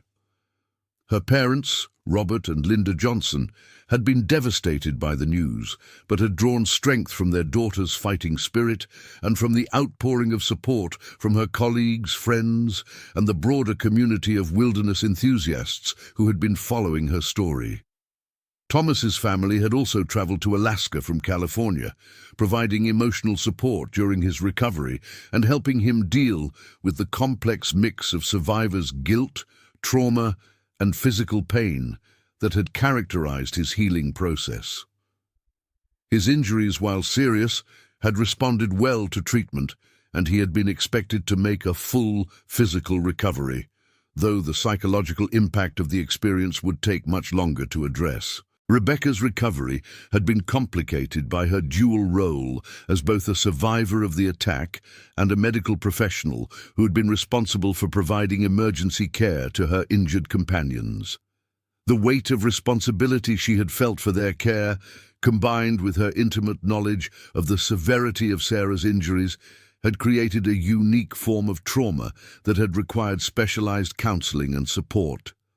The long-term impact of the bear attack had extended far beyond the immediate survivors, affecting families, communities, and policies related to wilderness safety and bear management throughout Alaska. The incident had prompted extensive review of bear safety education programs, emergency response protocols, and wildlife management strategies designed to minimize the risk of human-wildlife conflicts in popular outdoor recreation areas. Dr. Martinez had used the incident as a case study in her ongoing research into brown bear behavior, working to understand the factors that had contributed to the unusual aggressiveness shown by the bear and developing recommendations for preventing similar incidents in the future. Her research had suggested that a combination of factors, including the early emergence of bears from hibernation due to mild winter conditions, the scarcity of natural food sources, and the increasing use of wilderness areas by recreational users, had created conditions that increased the likelihood of dangerous encounters. The Buskin River Trail had been temporarily closed to public access, while wildlife authorities had conducted their investigation and had implemented enhanced safety measures designed to reduce the risk of future incidents. When the trail had eventually been reopened several months later, it had been with new requirements for bear safety education, enhanced emergency communication equipment, and mandatory check-in procedures that would allow for faster response in case of future emergencies. Sarah's condition had gradually improved over the months following the attack, though her recovery had been complicated by the severity of her injuries and the need for multiple additional surgical procedures to address long-term complications. Her determination to overcome her disabilities and return to her work as a marine biologist had been an inspiration to everyone involved in her care, though the reality of her physical limitations had required significant adjustments to her career plans and life goals. The legal proceedings that had followed the attack had been complex, involving questions about liability, insurance coverage, and the responsibilities of various government agencies for wilderness safety. While no criminal charges had been filed, the incident had prompted civil litigation involving the survivors, their families, and various government entities responsible for managing the wilderness areas where the attack had occurred. The psychological impact of the bear attack had proven to be one of the most challenging aspects of recovery for all three survivors, requiring extensive counseling and support to address the trauma of the experience and the complex emotions associated with survival, guilt, and loss. Support groups for survivors of wildlife attacks had provided valuable resources, connecting them with others who had faced similar challenges and helping them develop coping strategies for dealing with the long-term effects of their experience. Thomas had eventually returned to his work in the technology industry, but with a fundamentally changed perspective on life priorities and risk assessment that had influenced every aspect of his personal and professional decision-making. His experience in the Alaskan wilderness had provided him with insights into his own resilience and capabilities, but had also given him a profound respect for the power of nature and the importance of humility when venturing into wild places. Rebecca had continued her work as an emergency physician, but had developed a specialization in wilderness medicine that had allowed her to use her experience from the bear attack to help train other medical professionals in the unique challenges of providing care in remote environments. Her first-hand experience with trauma care under extreme conditions had made her a sought-after instructor and consultant for wilderness medical programs throughout the country. The bear responsible for the attack had never been conclusively identified or located, despite extensive tracking efforts by wildlife authorities. Some experts had speculated that the animal might have left the area immediately after the encounter, possibly traveling many miles to territory where it would be unlikely to encounter humans again. Others had suggested that the bear might have died during the harsh winter that had followed the attack, succumbing to injuries or other factors that could have been related to its unusual behavior. The incident had contributed to ongoing research into brown bear behavior and human-wildlife conflict management, providing valuable data that had been used to improve safety protocols and educational programs for wilderness users throughout Alaska and other areas with significant bear populations. The detailed documentation of the attack sequence and the survivors' responses had become a standard case study used in wilderness safety training programs around the world. Years later, the memory of that March day on Kodiak Island had continued to influence the lives of everyone who had been touched by the experience, serving as a powerful reminder of both the beauty and the danger inherent in Alaska's magnificent wilderness areas. The story had become part of the broader narrative of human exploration and adventure, illustrating the courage and resilience required to pursue meaningful experiences in some of the world's most challenging environments. The three hikers who had set out on what they had expected to be a challenging but routine wilderness expedition had instead become part of a story that would be remembered and studied for generations. Their experience serving as both a cautionary tale about the risks of wilderness travel and an inspiring example of human courage, determination, and survival in the face of overwhelming odds. Sarah's eventual return to limited field work, despite her permanent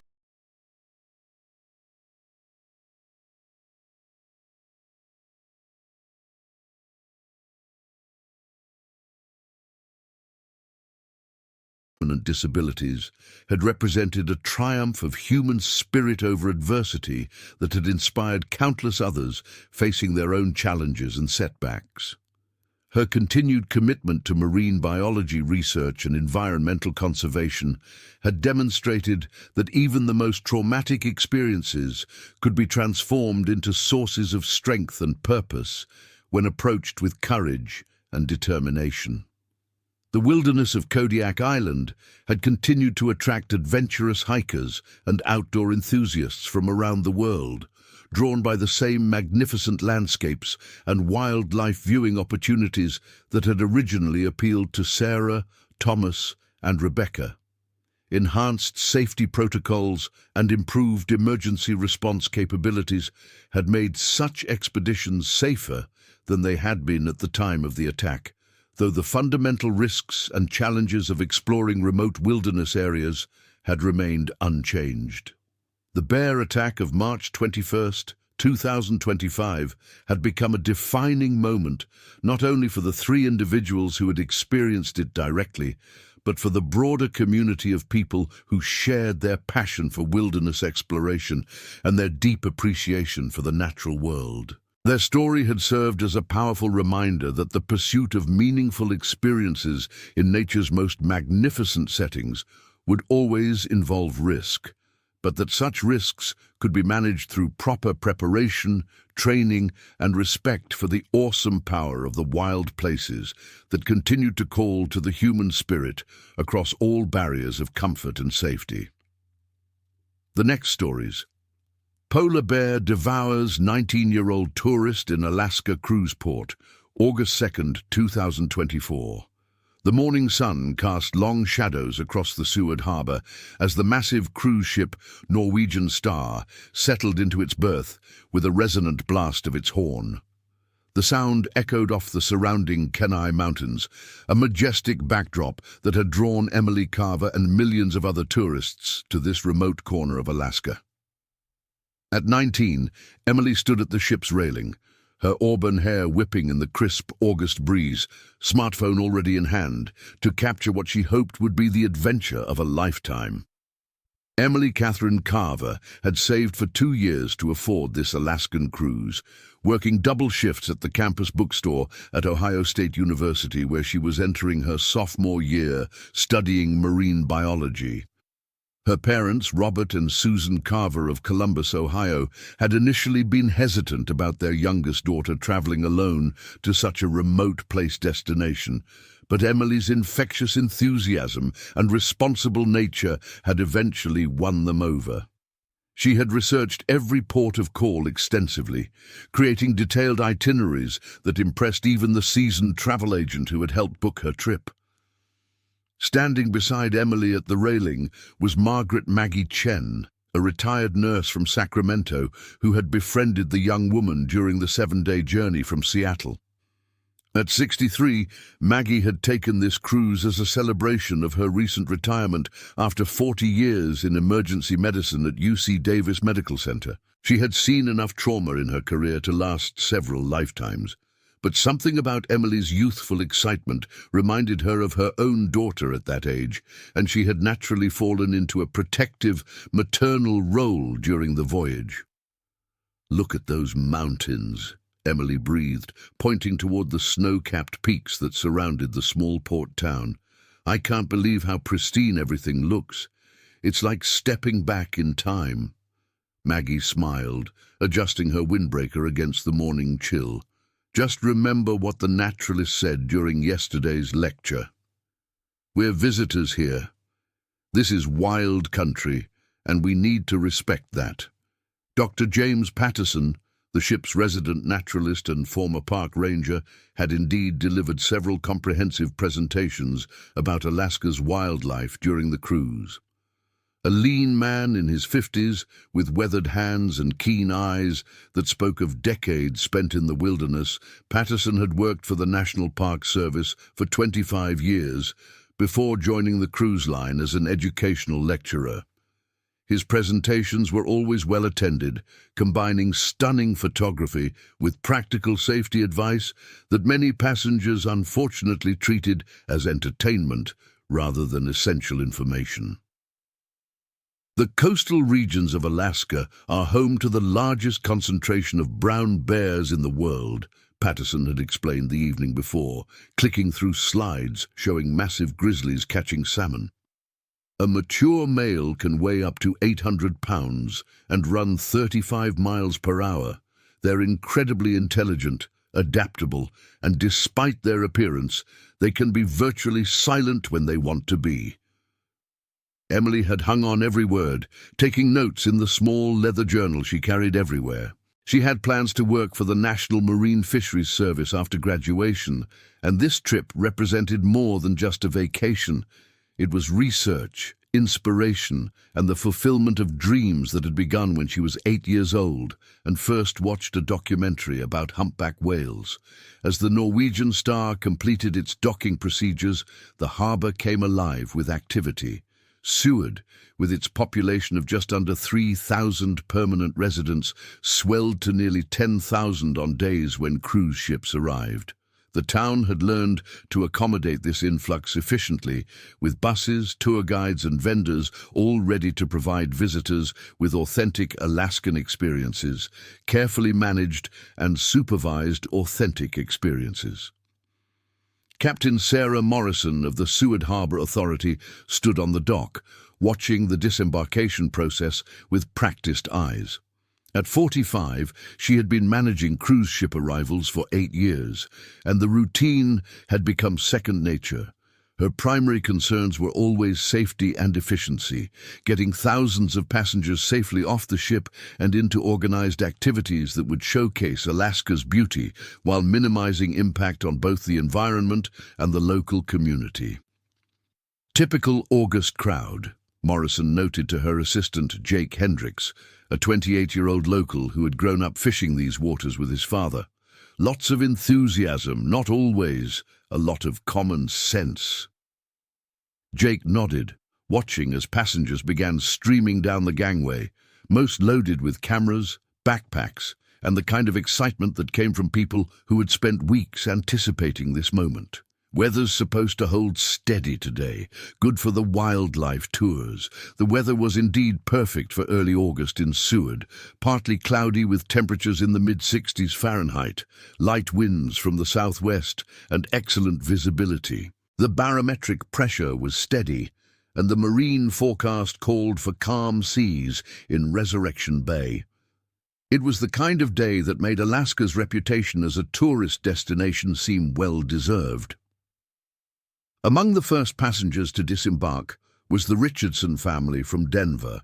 David, a 42-year-old accountant, his wife Jennifer, a 39-year-old high school teacher, and their twin 15-year-old sons, Michael and Matthew.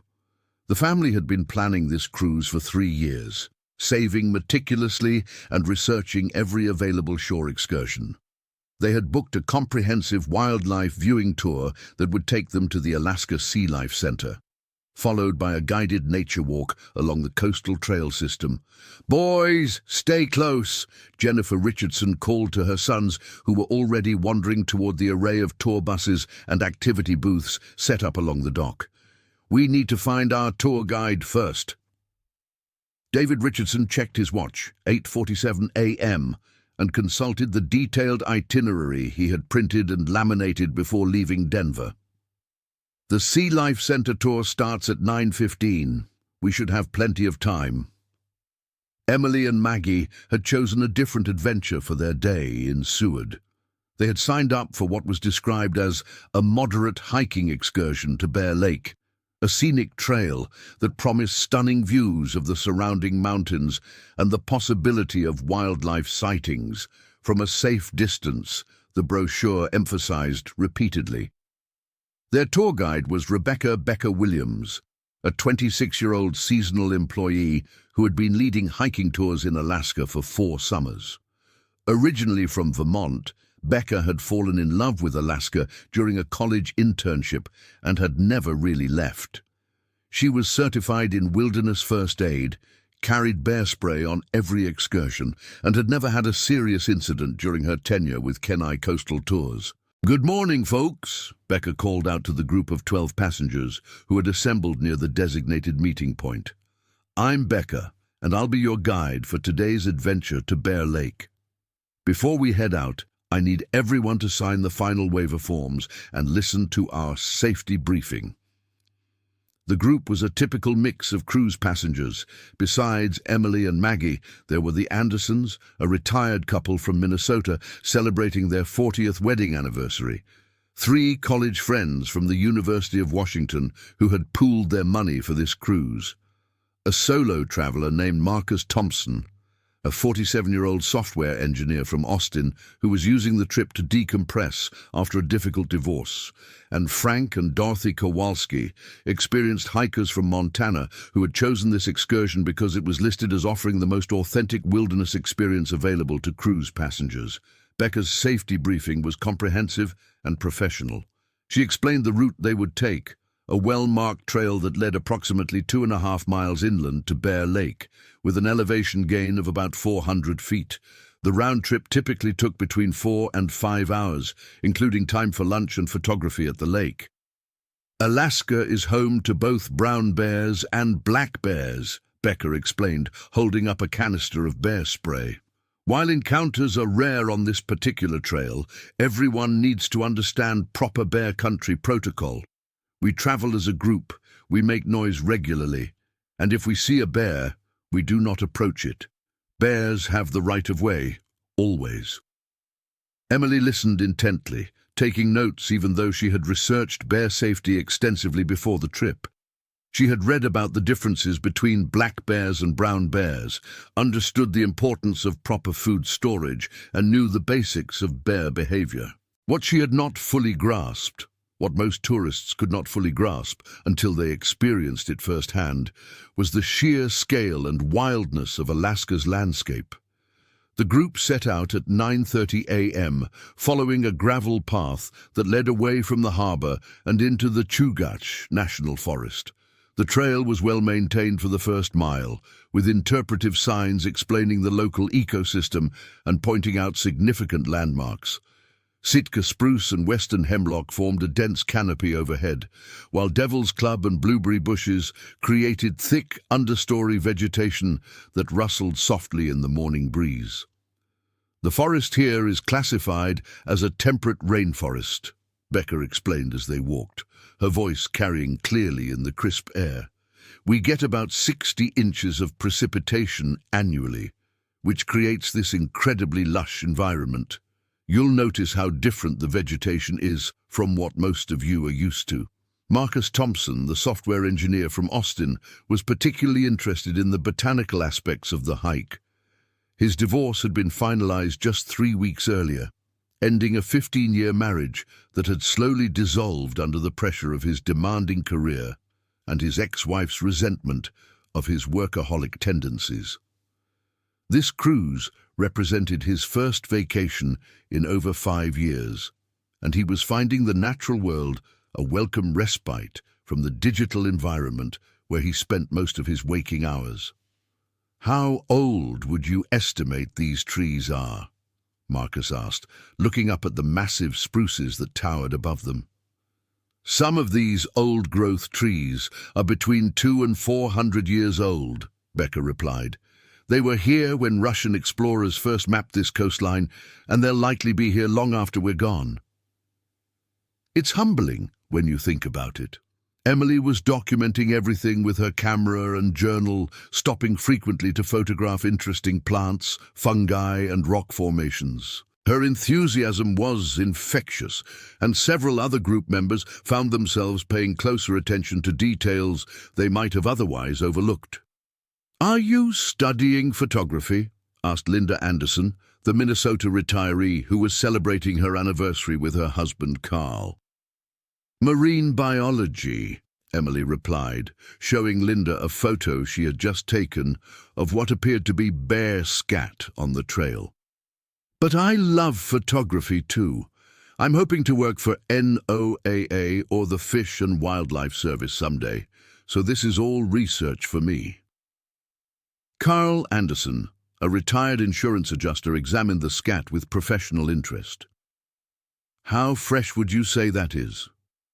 Becca had noticed the scat as well and had been quietly evaluating it. "Probably within the last 24 hours, she said. "This is completely normal. Bears use these trails regularly, especially this time of year when the salmon are running. They're usually more interested in fish than in people." The group continued hiking, climbing gradually through dense forest that seemed to muffle all sounds except for their own footsteps and occasional conversation. The trail was well defined but narrow, forcing them to walk single file in some sections. Emily found herself near the front of the group, behind Becca and ahead of Maggie, her excitement overriding any concerns about wildlife. At approximately 10:45 a.m., they reached a small clearing where Becca called for a rest stop. The elevation gain was beginning to tell on some of the older members of the group, and she wanted to ensure everyone stayed properly hydrated. "How much farther to the lake?" asked Julie Chen, one of the University of Washington students.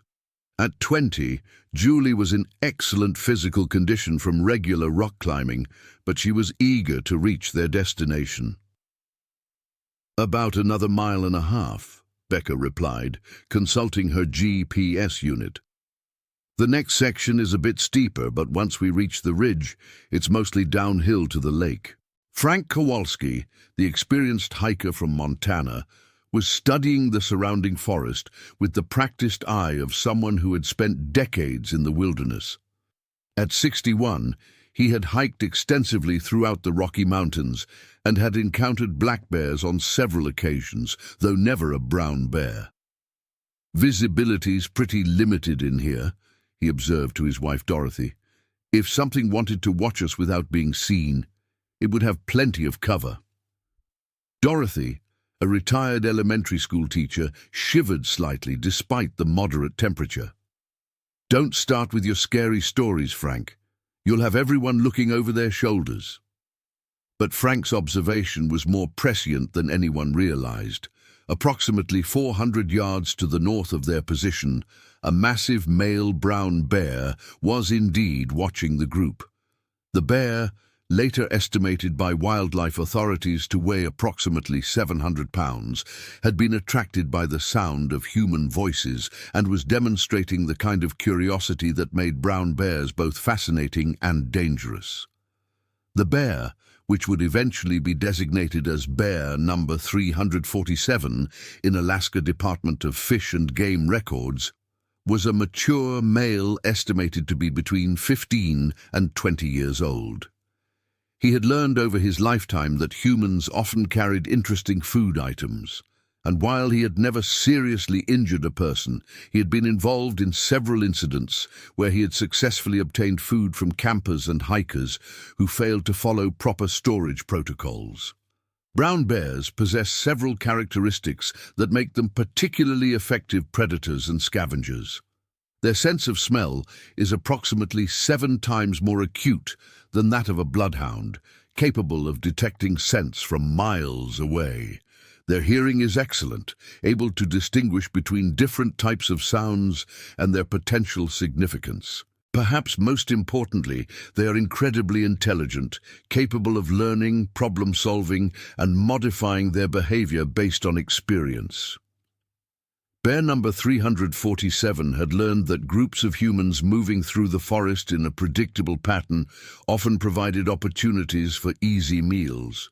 He had also learned that humans were generally not dangerous if approached correctly, slowly, carefully, and with an apparent lack of aggressive intent.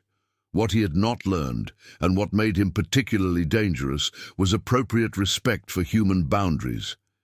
As the hiking group resumed their trek toward Bear Lake, Bear number 347 began to follow them, maintaining a distance of approximately 200 yards and moving through the dense undergrowth with remarkable stealth for an animal of his size. His massive paws, equipped with claws that measured up to 4 inches in length, made almost no sound on the forest floor, carpeted with centuries of fallen needles and decomposing vegetation.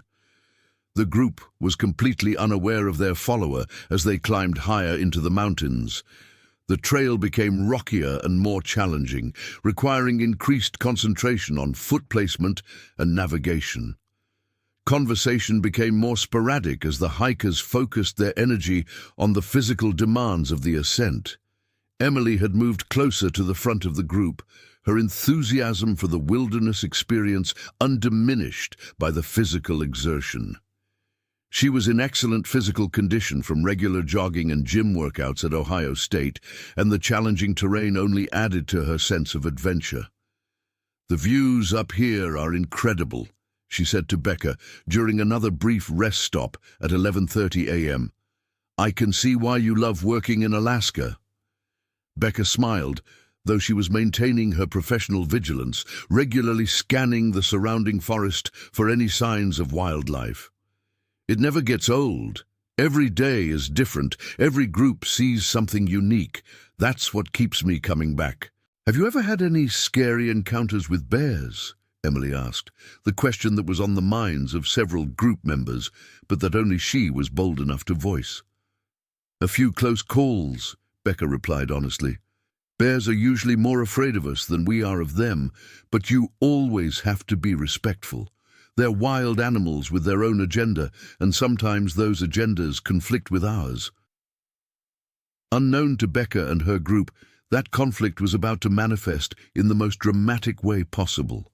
Bear number 347 had been steadily closing the distance between himself and the hikers, and his behavior was beginning to shift from simple curiosity to something more focused and purposeful.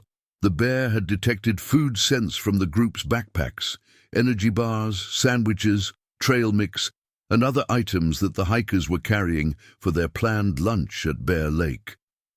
At 11:55 a.m., the group reached the ridge that Becca had promised would provide easier hiking to their destination. The view from the ridge was spectacular, offering panoramic vistas of Resurrection Bay, the Harding Icefield, and the surrounding peaks of the Kenai Mountains. The hikers stopped for photographs and water breaks, their spirits high from both the physical accomplishment and the stunning scenery. "This is definitely going on Facebook," said Amy Martinez, one of the University of Washington students, as she posed for photos with her friends against the backdrop of snow-capped mountains. Emily was using her camera's telephoto lens to capture detailed shots of the glaciers visible in the distance when Maggie noticed something that made her pause. "Becca," Maggie said quietly, her nursing background having taught her to trust her instincts when something felt wrong. "Is it normal for the forest to be this quiet?" Becca had been thinking the same thing. The usual sounds of the forest, bird calls, squirrel chatter, the rustle of small animals in the underbrush, had noticeably diminished over the past 10 minutes. In her 4 years of guiding tours, she had learned that unusual quiet often preceded wildlife encounters. "Let's keep the group together and continue moving toward the lake," Becca said, her tone calm but carrying a note of authority that made the more experienced hikers pay attention. "We'll have lunch once we reach our destination." The descent toward Bear Lake took the group through denser forest, where the canopy blocked much of the sunlight and created a cathedral-like atmosphere that was both beautiful and slightly ominous. The trail wound between massive trees and over small streams, requiring careful navigation and constant attention to foot placement.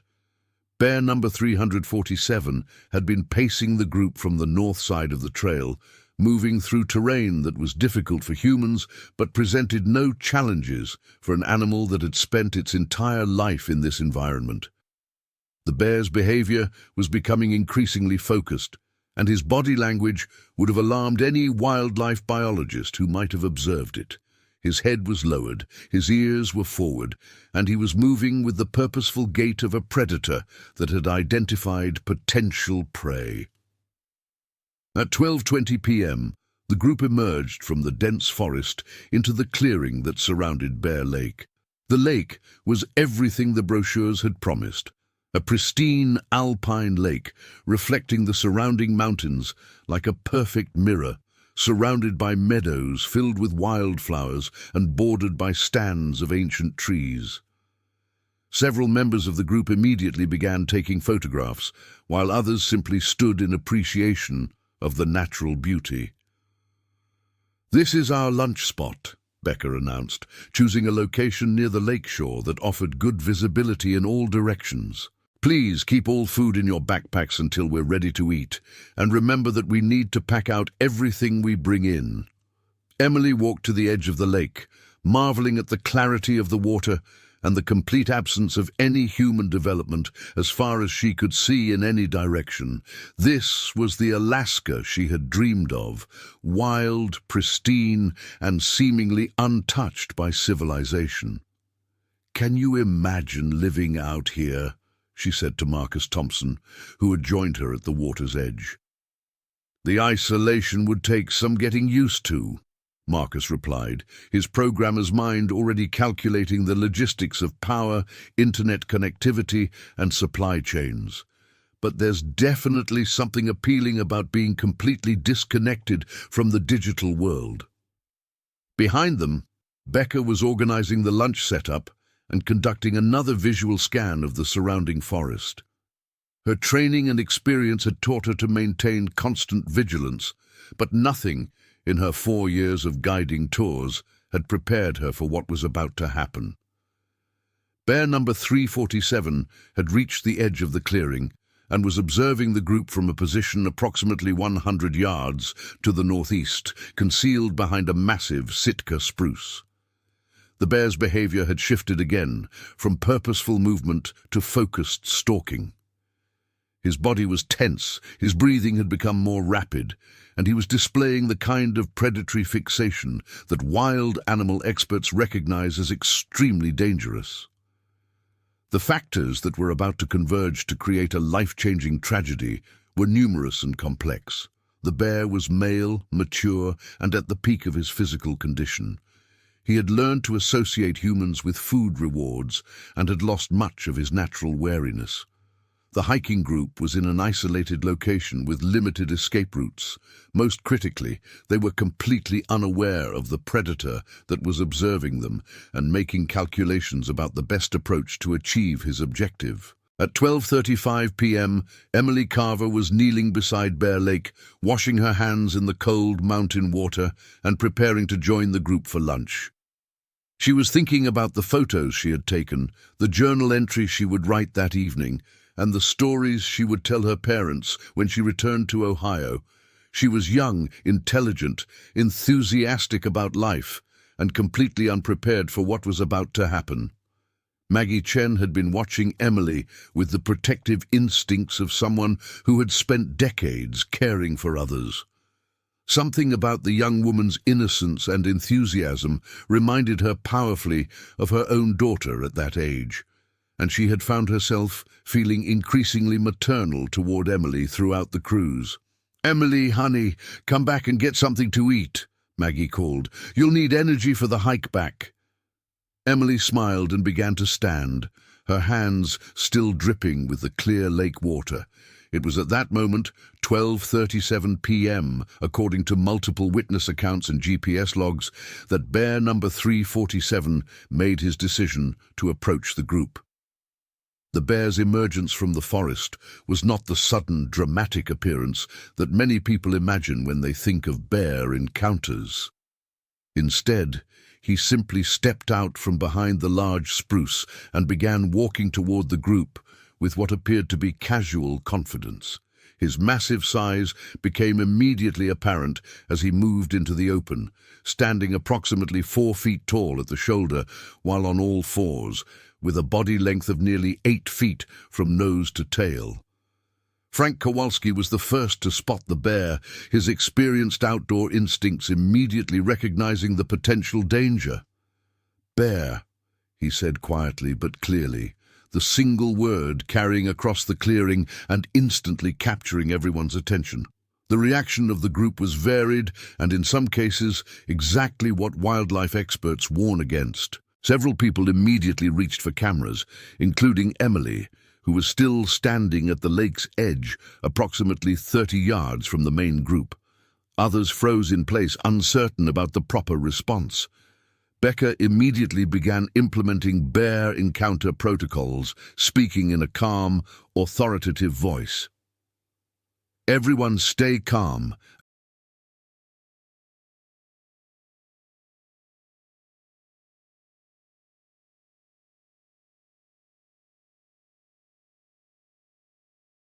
and group together," Becca instructed, reaching for the bear spray on her belt. "Do not run. Do not make sudden movements." Emily slowly walked back toward the group. But bear number 347 had already identified Emily as his target. Whether because she was isolated from the main group, because she had been near the water where scents carried differently, or simply because of random predatory selection, the bear began moving directly toward her with increasing purpose. Emily, despite her research and preparation, found herself paralyzed by the reality of facing a wild predator. The bear was massive beyond anything she had imagined, and his movement toward her seemed both surreal and terrifyingly purposeful. She later described the moment as feeling like being in a nightmare where she knew she should run, but couldn't make her legs move. "Emily, back away slowly toward us," Becca called, her voice remaining calm despite the rapidly escalating situation. She had her bear spray ready, but was still too far away to effectively deploy it if the bear charged. The next 30 seconds unfolded with the kind of terrible clarity that witnesses would later describe in forensic detail to investigators, therapists, and family members. Bear number 347 increased his pace, transitioning from a walk to a purposeful lope that covered ground with frightening speed. Emily finally overcame her paralysis and began backing away from the lake, but her movement was too slow and too late. The bear reached Emily Carver at 12:38 p.m. Alaska Standard Time. The attack was swift, violent, and witnessed by 11 horrified people who were powerless to prevent it. Bear number 347 struck Emily with his massive front paws, knocking her to the ground with tremendous force. The sound of the impact, described by witnesses as similar to a car accident, carried clearly across the lake. Emily's screams lasted for approximately 15 seconds before they were cut short. The bear's primary objective appeared to be the backpack she was wearing, which contained sandwiches, energy bars, and other food items that had attracted his attention. However, his methods of obtaining this food were devastating to Emily, who was essentially pinned beneath an animal that weighed approximately 4 times more than she did. Becca Williams reacted with the training and courage that had made her an effective wilderness guide. Despite the obvious danger, she ran toward the attack, deploying her bear spray when she was approximately 15 feet away. The pressurized capsaicin created a deterrent cloud that was immediately effective. Bear number 347 released Emily and retreated approximately 20 yards, shaking his massive head and pawing at his eyes. The immediate aftermath of the attack was chaotic, traumatic, and critical to Emily's survival. Maggie Chen's 40 years of emergency medical experience took over as she reached Emily's side within seconds of the bear's retreat. What she found was devastating, but not immediately fatal. Emily was conscious but severely injured, with obvious trauma to her torso, arms, and legs. "I need everyone to stay back except Frank," Maggie commanded, her nursing training overriding the emotional trauma of seeing someone she cared about so severely injured. "Frank, I need you to help me assess her injuries while Becca keeps watch for the bear." Frank Kowalski, despite his shock at witnessing the attack, followed Maggie's instructions with the discipline of someone who had dealt with emergencies in the wilderness before. Emily was bleeding from multiple wounds, had obvious difficulty breathing, and was going into shock, but she was alive and responsive. "My backpack," Emily whispered, her voice barely audible. "Is my camera okay?" Even in her traumatized state, Emily's first concern was for the equipment that represented her passion for marine biology and her dreams of working in wildlife conservation. It was a detail that would later break her parents' hearts and inspire a scholarship fund in her name. Bear number 347 had retreated but had not left the area. He was approximately 50 yards away, still agitated by the bear spray, but also still focused on the food scents that had attracted him initially. Becca maintained a position between the bear and the injured woman, her remaining canister of bear spray ready for deployment. "We need to get her out of here immediately," Maggie announced after completing her initial assessment. "She has multiple lacerations, possible internal injuries, and she's going into shock. Without immediate medical attention, she's not going to make it." The logistical challenges of evacuating a severely injured person from a remote wilderness location were enormous. They were approximately 2.5 miles from the nearest road. The terrain was challenging even for uninjured hikers, and Emily was clearly in no condition to walk.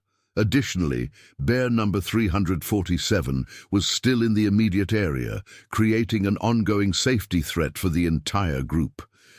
Becca made the decision to call for emergency evacuation using the satellite emergency beacon that all wilderness guides were required to carry.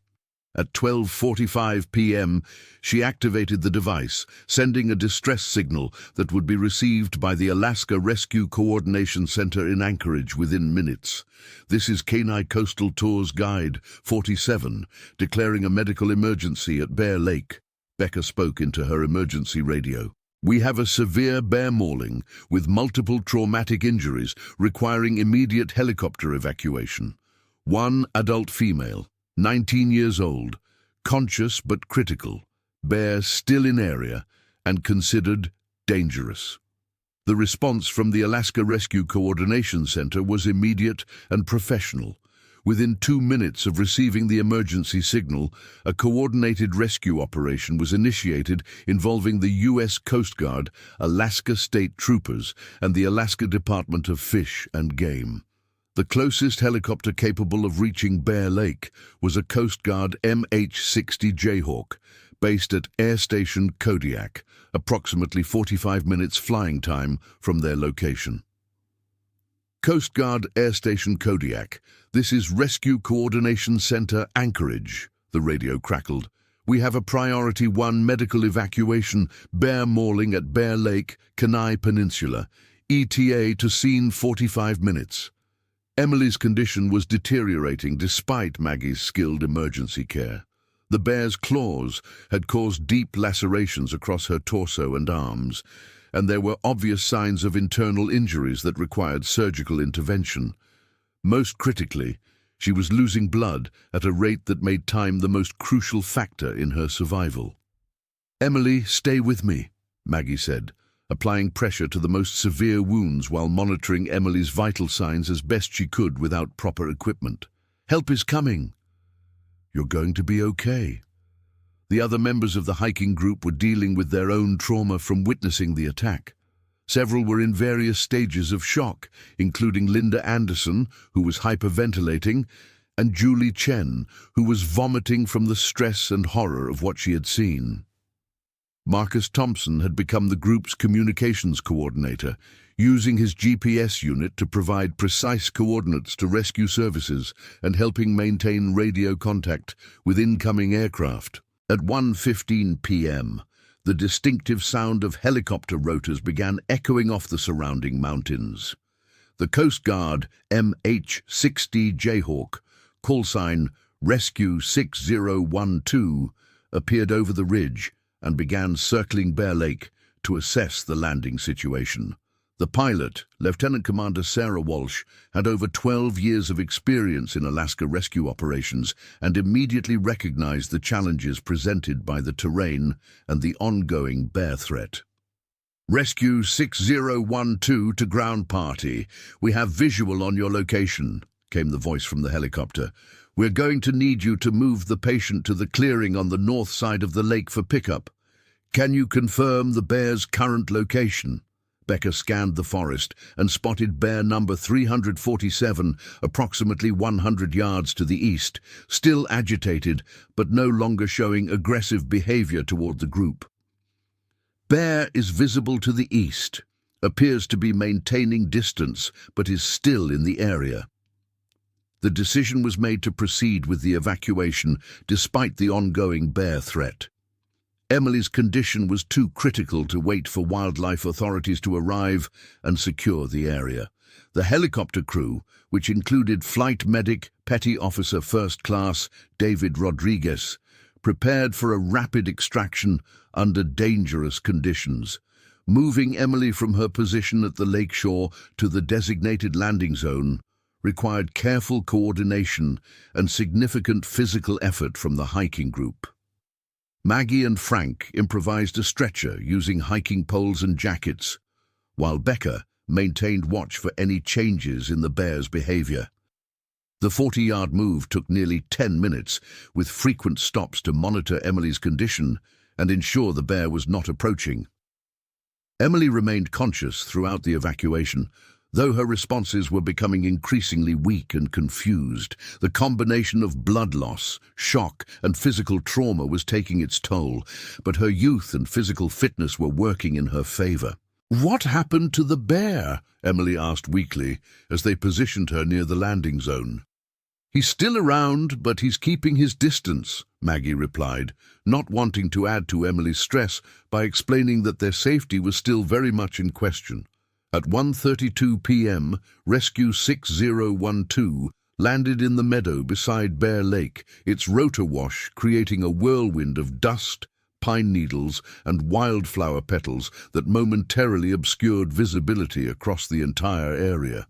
Flight Medic Rodriguez was on the ground within seconds, carrying advanced medical equipment that included IV fluids, emergency medications, and trauma supplies that far exceeded anything available in Maggie's nursing background. "What's her status?" Rodriguez asked Maggie as he began his assessment of Emily's injuries. "Multiple deep lacerations, possible internal bleeding, signs of shock," Maggie reported. "She's been conscious throughout but getting weaker. Blood pressure is dropping, pulse is rapid and weak." Rodriguez's assessment confirmed Maggie's observations and added several concerning details. Emily had lost a significant amount of blood, her breathing was becoming labored, and she was showing signs of internal injuries that could be life-threatening without immediate surgical intervention. "We need to get her to Anchorage now," Rodriguez announced. "She's stable enough for transport, but she needs a trauma surgeon within the hour." The helicopter evacuation was completed within 8 minutes of landing. Emily was loaded onto the aircraft, accompanied by Rodriguez and his medical equipment, while Lieutenant Commander Walsh prepared for the 40-minute flight to Providence, Alaska Medical Center in Anchorage, the state's premier trauma facility. As Rescue 6012 lifted off from Bear Lake at 1:40 p.m., the remaining members of the hiking group were left to deal with their own trauma and the ongoing presence of bear number 347. The bear had moved closer during the helicopter operation, apparently drawn by the unusual activity, and was now positioned approximately 30 yards from the group. "What's our extraction plan?" Frank Kowalski asked Becker, recognizing that their own safety was still very much in question. Becker was coordinating with rescue authorities for a second helicopter to evacuate the remaining group members. The decision had been made that attempting to hike back to Seward with a dangerous bear in the area would create additional unnecessary risks. "Alaska State Troopers are sending a helicopter for us," Becker explained. "ETA is about 20 minutes. We need to stay grouped together and maintain visual contact with the bear until they arrive." The 20-minute wait felt like hours to the traumatized group. Bear number 347 seemed to understand that the humans were trapped and helpless, and his behavior became increasingly bold. He approached to within 15 yards of the group, close enough that they could see the details of his massive claws and the bear spray irritation around his eyes. "Is he going to attack again?" whispered Dorothy Kowalski, her voice barely audible. "He's curious and opportunistic," Becker replied, trying to project calm confidence while gripping her remaining bear spray. "He got what he wanted from Emily's backpack, so he's probably not interested in another confrontation." At 2:02 p.m., Alaska State Trooper helicopter N927AK arrived at Bear Lake to evacuate the remaining group members. The pilot, Trooper Sergeant Mike Davidson, had been briefed on the bear situation and executed a rapid insertion and extraction that had the entire group airborne within 12 minutes. As the helicopter lifted off, the passengers could see bear number 347 moving toward the abandoned campsite area, apparently investigating the scents and items that had been left behind during the emergency evacuation. The bear's casual behavior in the aftermath of the attack would later become a crucial factor in the official investigation and the decisions made about his fate. The flight to Seward took 18 minutes, during which several group members required medical attention for shock and anxiety reactions. Maggie Chen, despite her own emotional trauma, assisted the flight medic in caring for Linda Anderson, who was experiencing chest pains from stress, and Julie Chen, who was having a severe anxiety attack. Meanwhile, Rescue 6012 was racing toward Anchorage with Emily Carver fighting for her life. Flight medic Rodriguez had established IV access and was administering fluids and medications to stabilize her blood pressure and prevent her from going into cardiac arrest. Emily drifted in and out of consciousness during the flight, occasionally asking about her camera and whether the bear had been hurt. "The bear is fine," Rodriguez assured her, not mentioning that the animal's fate was actually very much in question. "Just focus on staying with us." "We're almost to the hospital." At 2:21 p.m., Rescue 6012 landed at the trauma helipad at Providence, Alaska Medical Center, where a full trauma team, led by Dr. Michael Chen, the hospital's chief trauma surgeon, was waiting. Emily was transferred from the helicopter to the emergency department within 90 seconds, beginning a medical ordeal that would last for several days and require multiple surgeries. Dr. Chen's initial assessment confirmed the severity of Emily's injuries. The bear's claws had caused extensive soft tissue damage, including deep lacerations to her arms, torso, and legs. More critically, she had suffered blunt force trauma to her abdomen that had caused internal bleeding and damage to her spleen. Her condition was critical, but not immediately life-threatening if proper surgical intervention could be completed quickly. "Get her to OR3 immediately," Dr. Chen ordered. "We need to control the bleeding and assess the internal damage. Call down to blood bank. She's going to need multiple units." Emily underwent her first surgery at 3:15 p.m., a procedure that lasted nearly 4 hours and required the skills of Dr. Chen and 2 additional surgeons. The operation was successful in controlling the internal bleeding and repairing the most critical damage, but Emily's recovery would be lengthy and uncertain. While Emily was fighting for her life in surgery, the investigation into the bear attack was beginning. Alaska Department of Fish and Game biologist Dr. Jennifer Hayes arrived at Bear Lake at 4:30 p.m., accompanied by a team of wildlife specialists and law enforcement officers. Their mission was to locate bear number 347, assess his behavior, and make a determination about what action needed to be taken. Dr. Hayes had been working with Alaska's bear population for 15 years and had investigated dozens of human-bear encounters. Her initial examination of the attack site revealed several concerning details about bear number 347's behavior that suggested the attack was not a simple case of a surprised or defensive bear.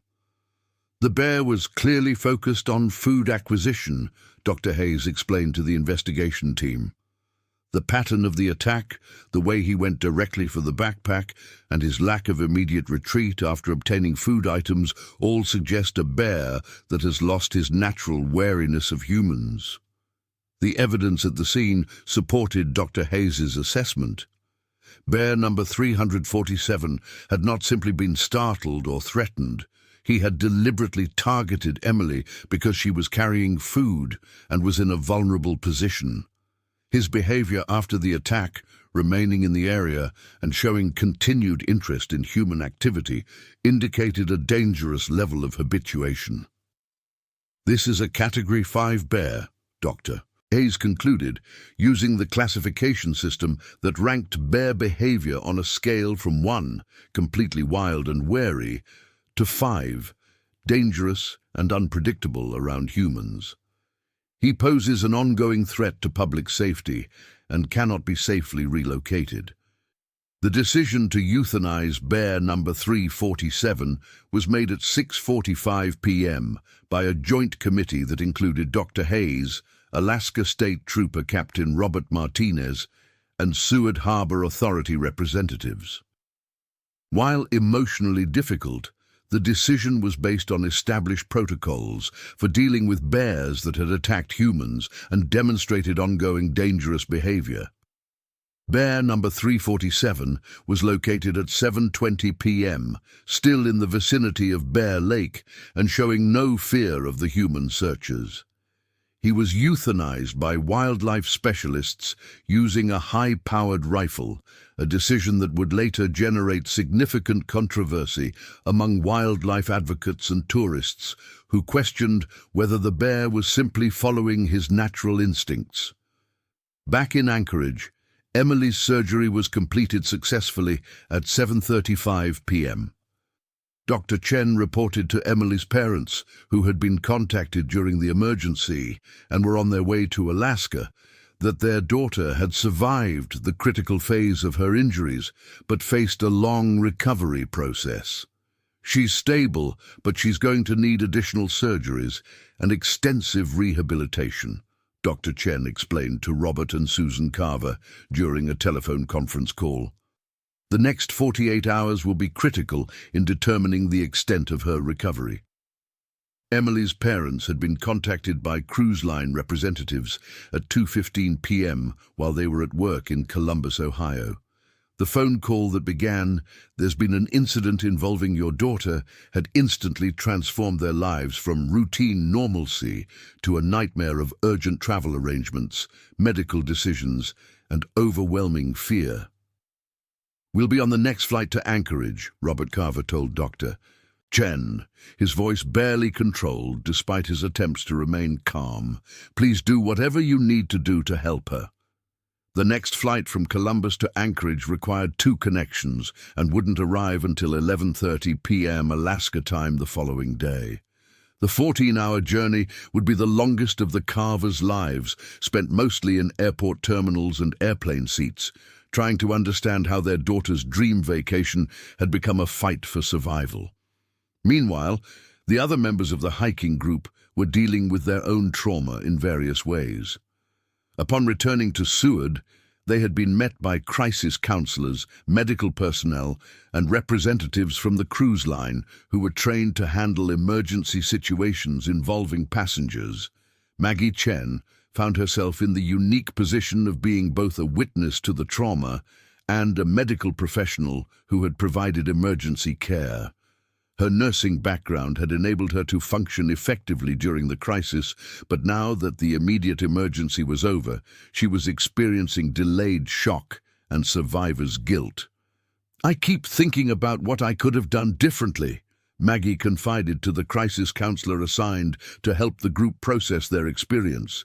"If I had been faster, if I had noticed the bear sooner, if I had insisted that Emily stay closer to the group." The counselor, Dr. Patricia Williams, was a clinical psychologist who specialized in trauma resulting from wilderness emergencies. She had worked with numerous survivors of bear attacks, avalanches, and other outdoor accidents, and she recognized the signs of post-traumatic stress disorder, stress developing in several group members. "What happened to Emily was not your fault," Dr. Williams explained to Maggie. "Bear attacks are random, unpredictable events. Your medical training probably saved her life by keeping her stable until professional help arrived." Thuduri, Frank, and Dorothy Kowalski were dealing with their own complex emotions about the attack. As experienced outdoors people, they had always understood the theoretical risks of wildlife encounters, but witnessing an actual attack had shattered their sense of control and safety in wilderness environments. "I've been hiking for 40 years, Frank told his wife as they sat in their cruise ship cabin that evening. "I've always felt like I knew how to handle myself in the wilderness. But there was nothing any of us could have done to prevent what happened today." The 3 University of Washington students, Julie Chen, Amy Martinez, and their friend Kevin Ross, were struggling with guilt about their initial instinct to photograph the bear rather than immediately recognizing the danger. Their generation's impulse to document everything had nearly prevented them from responding appropriately to a life-threatening emergency. "I actually started recording video when the bear first appeared," Julie admitted to Dr. Williams during their counseling session. "How messed up is that? Someone was being attacked, and my first thought was to get it on camera." Dr. Williams explained that their reaction was completely normal for people who had never experienced a genuine emergency. Most people have no framework for processing a bear attack because it's so far outside normal human experience. Your brains defaulted to familiar behaviors, taking pictures, recording video, because those are the ways you normally process unusual events. Marcus Thompson found that the bear attack had provided unwanted perspective on his recent divorce and career stress. Problems that had seemed overwhelming a few days earlier now appeared trivial compared to Emily's fight for survival. "It makes you realize how petty most of our daily worries really are," Marcus told Dr. Williams. "This girl is fighting for her life, and I've been stressed about stock options and property division." Ulanus, the cruise ship Norwegian Star, remained in port in Seward for an additional day, while the cruise line coordinated support for the affected passengers and dealt with the media attention that the bear attack had generated. News of the incident had spread quickly, with initial reports appearing on Alaska news websites within hours of the evacuation. College student critical after bear attack in Alaska read the headline on the Anchorage Daily News website, followed by a brief article that included interviews with witnesses and statements from rescue officials. The story was picked up by national news services, and by the following morning, Emily's attack was being reported on major networks across the United States. The media attention created additional stress for Emily's family and the other people involved in the incident. Reporters attempted to contact witnesses, cruise line officials, and medical personnel, seeking details about the attack and Emily's condition. The Carver family, while traveling to Alaska, found themselves dealing with interview requests and media speculation about their daughter's injuries. "We're not making any statements while Emily is still in critical condition," Robert Carver told a reporter from CNN who had tracked down his cell phone number. "Our only focus right now is on getting to our daughter and supporting her recovery." Emily remained in critical but stable condition throughout her second night in the hospital.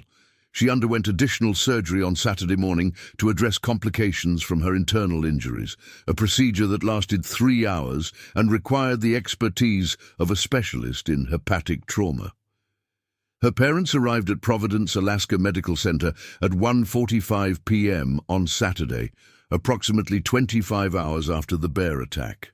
Their first sight of their daughter, connected to multiple machines and bandaged extensively, was devastating despite their attempts to prepare themselves for her condition. "She looks so small," Susan Carver whispered to her husband as they stood beside Emily's bed in the intensive care unit. "She's always been so strong and independent." Emily was sedated and unable to speak, but her vital signs were improving, and Dr. Chen was cautiously optimistic about her prognosis. "She's young, and she was in excellent physical condition before the attack," he explained to the Carvers. "Those factors are working strongly in her favor." The next few days will tell us a lot about how complete her recovery will be. The investigation into the bear attack continued throughout the weekend, with fish and game officials conducting extensive interviews with witnesses and examining physical evidence from the scene. The goal was to understand exactly what had occurred and to determine whether any safety protocols needed to be modified to prevent similar incidents. Becca Williams, the tour guide, underwent extensive questioning about her safety procedures, her knowledge of bear activity in the area, and her response to the emergency. The investigation found that she had followed all established protocols correctly, and that her quick action with bear spray had likely prevented Emily's injuries from being even more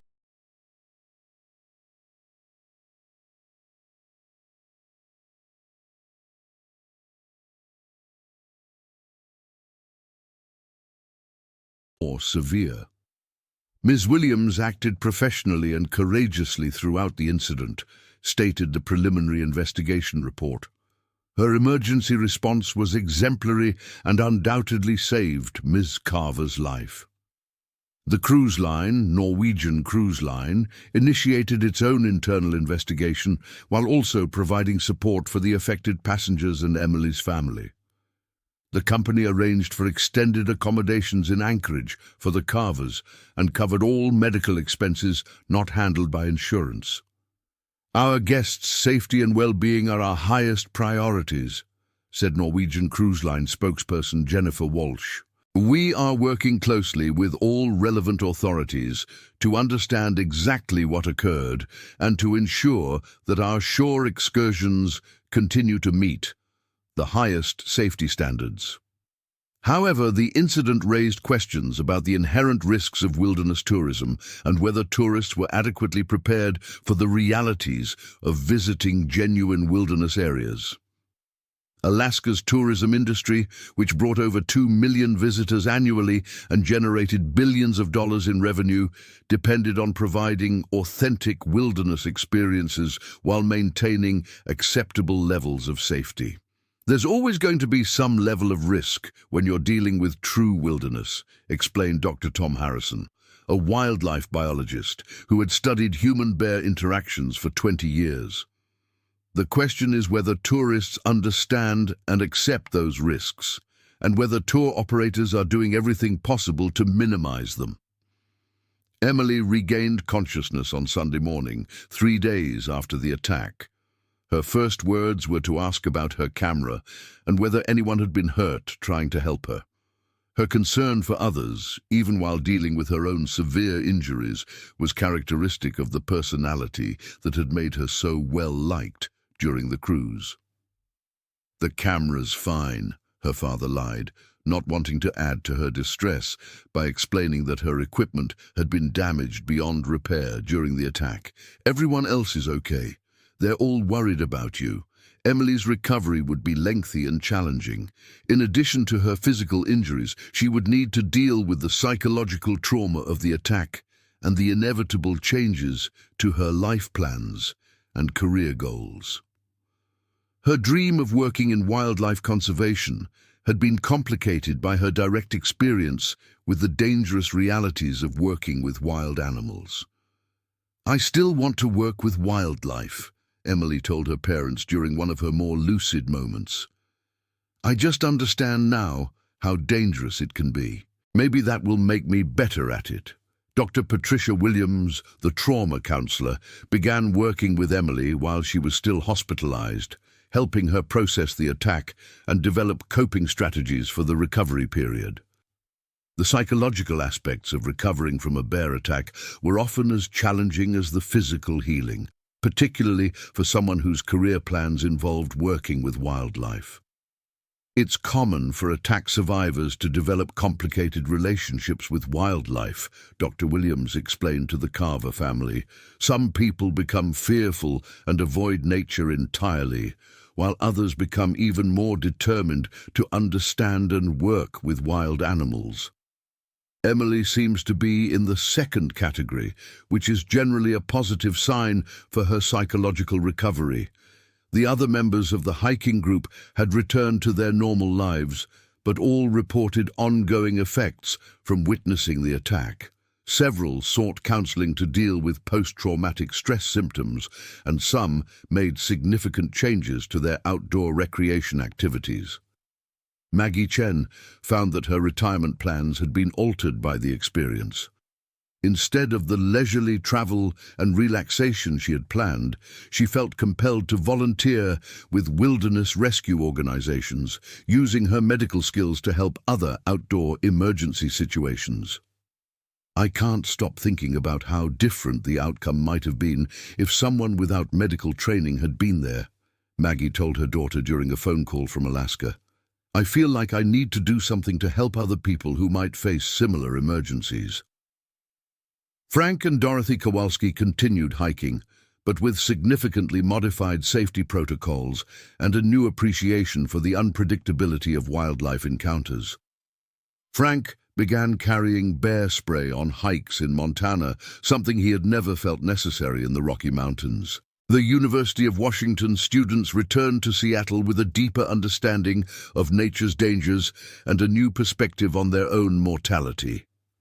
Julie Chen changed her major from communications to environmental science, directly inspired by witnessing the attack and wanting to contribute to wildlife conservation and safety. Marcus Thompson found that the bear attack had provided unexpected perspective on his personal problems. He returned to Austin with a renewed focus on rebuilding his life after divorce and a determination to spend more time in nature despite having witnessed its dangerous potential. Emily was transferred to a rehabilitation hospital in Anchorage after 2 weeks at Providence, Alaska Medical Center.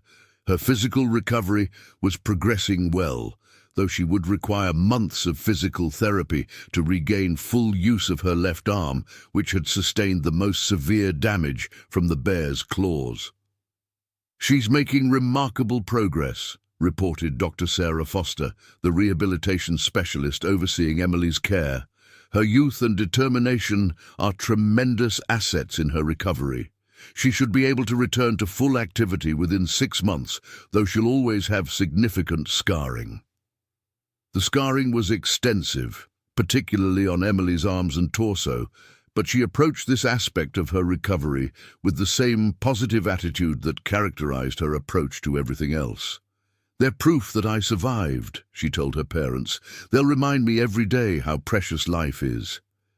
Emily's story had attracted national attention, with major news networks covering her recovery progress and the ongoing investigation into the bear attack.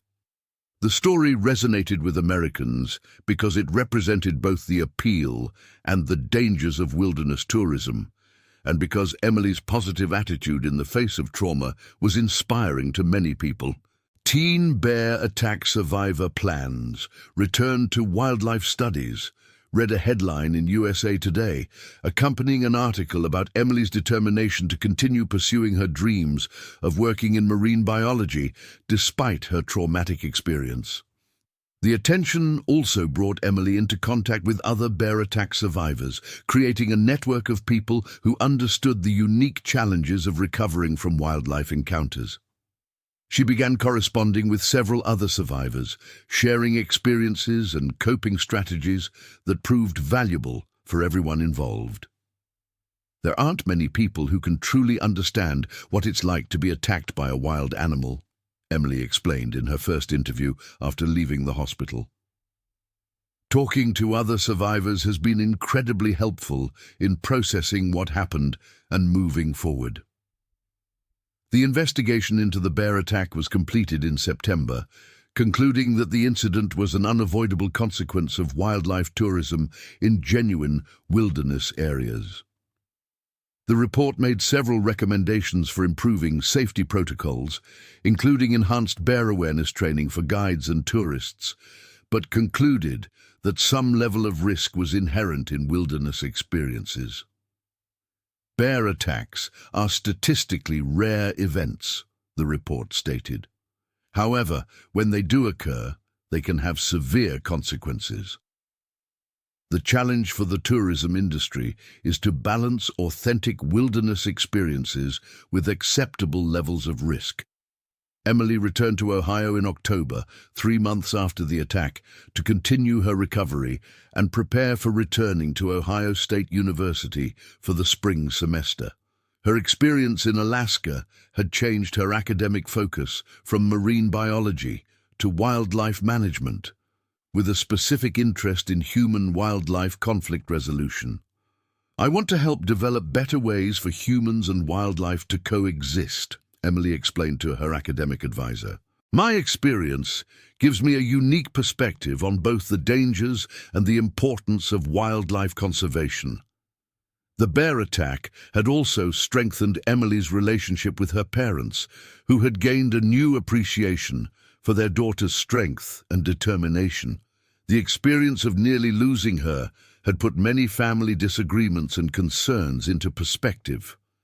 "She's always been independent and strong-willed," Susan Carver reflected.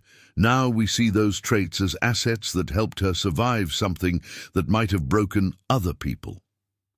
Emily began speaking to groups about her experience, sharing her story with outdoor recreation clubs, conservation organizations, and medical professionals. Her presentations focused on both bear safety and the psychological aspects of recovering from trauma. "I don't want people to be afraid of wilderness experiences," Emily would tell her audiences. "I want them to be prepared and respectful. What happened to me was rare and terrible, but it hasn't changed my love for wild places and wild animals." The attack had also inspired Emily to become involved in wilderness safety education, working with organizations that trained outdoor guides and educated tourists about wildlife risks. Her first-hand experience made her an effective advocate for proper safety protocols and emergency preparedness. By the 1-year anniversary of the attack, Emily had returned to full academic status at Ohio State University and was planning a summer internship with the Alaska Department of Fish and Game. Her decision to return to Alaska surprised many people, but Emily viewed it as an essential part of her recovery and her commitment to wildlife conservation. Alaska is where I learned about the real relationship between humans and wildlife, Emily explained. If I'm going to work in this field, I need to understand that relationship fully, including its dangerous aspects. D. Her internship would involve working on human-bear conflict mitigation in the same general area where she had been attacked, a decision that required extensive consultation with trauma counselors and wilderness safety experts. However, everyone involved agreed that Emily's unique experience and perspective could contribute valuable insights to wildlife management practices. The bear attack had transformed Emily Carver from a typical college student into a symbol of resilience and determination in the face of trauma. Her story had been featured in documentaries, magazine articles, and academic studies of human-wildlife interactions. More importantly, her experience had contributed to improved safety protocols that would help protect future wilderness tourists. Emily's attack was a tragedy that changed many lives, reflected Dr. Jennifer Hayes, the fish and game biologist who had investigated the incident. But her response to that trauma has created positive changes that will benefit wildlife conservation and wilderness safety for years to come. The hiking trail where Emily was attacked was modified after the incident, with improved warning signs, enhanced guide training requirements, and mandatory bear spray for all participants. The changes were part of a broader review of wilderness tourism safety protocols that had been prompted by Emily's attack and several other wildlife incidents across Alaska. Bear Lake itself remained open to hikers, though with enhanced safety requirements and seasonal restrictions during periods of high bear activity. The lake's pristine beauty continued to attract visitors who were now better educated about the risks and realities of wilderness experiences. Emily's recovery was not just physical, but also spiritual and emotional. She had found meaning in her trauma by using it to help others and to contribute to wildlife conservation. Her scarred arms and legs served as daily reminders of both vulnerability and strength, of the thin line between life and death in wilderness environments. "I'm not the same person I was before the attack," Emily reflected during an interview on the second anniversary of the incident. "I'm more aware of risk, more appreciative of safety, and more determined to make a positive difference in wildlife conservation. The bear didn't destroy my dreams. He changed them into something more meaningful." The story of Emily Carver's bear attack and recovery became more than just a wildlife incident report. It became a testament to human resilience, the importance of wilderness safety, and the complex relationship between humans and the natural world. Her experience served as both a warning about the dangers of wildlife tourism and an inspiration about the human capacity to find meaning and purpose in even the most traumatic experiences. Years later, Emily would complete her graduate studies in wildlife management and begin working for the National Park Service, specializing in human-wildlife conflict resolution. Her office wall would display both her degrees and several photographs from her Alaska cruise, including one taken just hours before the bear attack, showing a young woman full of enthusiasm for the wilderness adventure that would change her life forever. The bear that attacked Emily was gone, but the lessons learned from that encounter continued to influence wildlife management practices, tourism safety protocols, and the education of people who chose to experience the authentic wilderness that Alaska offered. Emily's story ensured that her attack had meaning beyond its trauma, contributing to a legacy of improved safety and understanding that would protect future wilderness enthusiasts. In the end, the bear attack that nearly killed Emily Carver became the foundation for a career dedicated to ensuring that humans and wildlife could coexist more safely and sustainably. Her scars told a story of survival, but her work told a story of hope for the future of wilderness conservation and human-wildlife relationships. The next stories: Polar bear kills Alaskan pilot in front of airport workers. March 22, 2025. The Arctic wind howled across the desolate tarmac of Utqiagvik Airport, carrying with it the scent of ice and diesel fuel that had become as familiar to Captain James Anderson as his own reflection. At 52, Anderson had spent the better part of 3 decades flying cargo runs across Alaska's most unforgiving territories, his weathered face bearing the permanent squint lines of a man who had stared into too many Arctic sunrises. On this particular March morning, as the pale sun struggled to assert itself over the Beaufort Sea, Anderson had no way of knowing that he was about to become the protagonist in a nightmare that would haunt the small community of Utqiagvik for years to come. The temperature had dropped to -18 degrees Fahrenheit overnight, typical for the region but brutal enough to freeze exposed skin in minutes. Anderson's breath formed crystalline clouds as he conducted his pre-flight inspection of the Twin Otter aircraft, his gloved hands moving with practiced efficiency across the control surfaces despite the numbing cold. His cargo manifest showed a routine delivery: medical supplies bound for the village clinic, construction materials for ongoing infrastructure repairs, and several crates of non-perishable food items that would help sustain the community through the remainder of the harsh winter months. Marcus Rivera, the airport's operations supervisor, watched Anderson's methodical preparation from the warmth of the operations building. Rivera, a compact man of 38, with the quiet intensity of someone who had learned to respect the Arctic's capacity for sudden violence, had worked alongside Anderson on hundreds of similar cargo runs. He noted the pilot's usual thoroughness, unaware that he would soon become the primary witness to an event that would be dissected by wildlife officials, emergency responders, and trauma counselors for months to come. Joining Rivera in the operations building were 3 other airport workers who would later provide crucial testimony about the attack. Sarah Chen, a 29-year-old aircraft mechanic whose expertise with cold weather aviation had earned her respect throughout the North Slope region, was reviewing maintenance logs while keeping one eye on the weather conditions.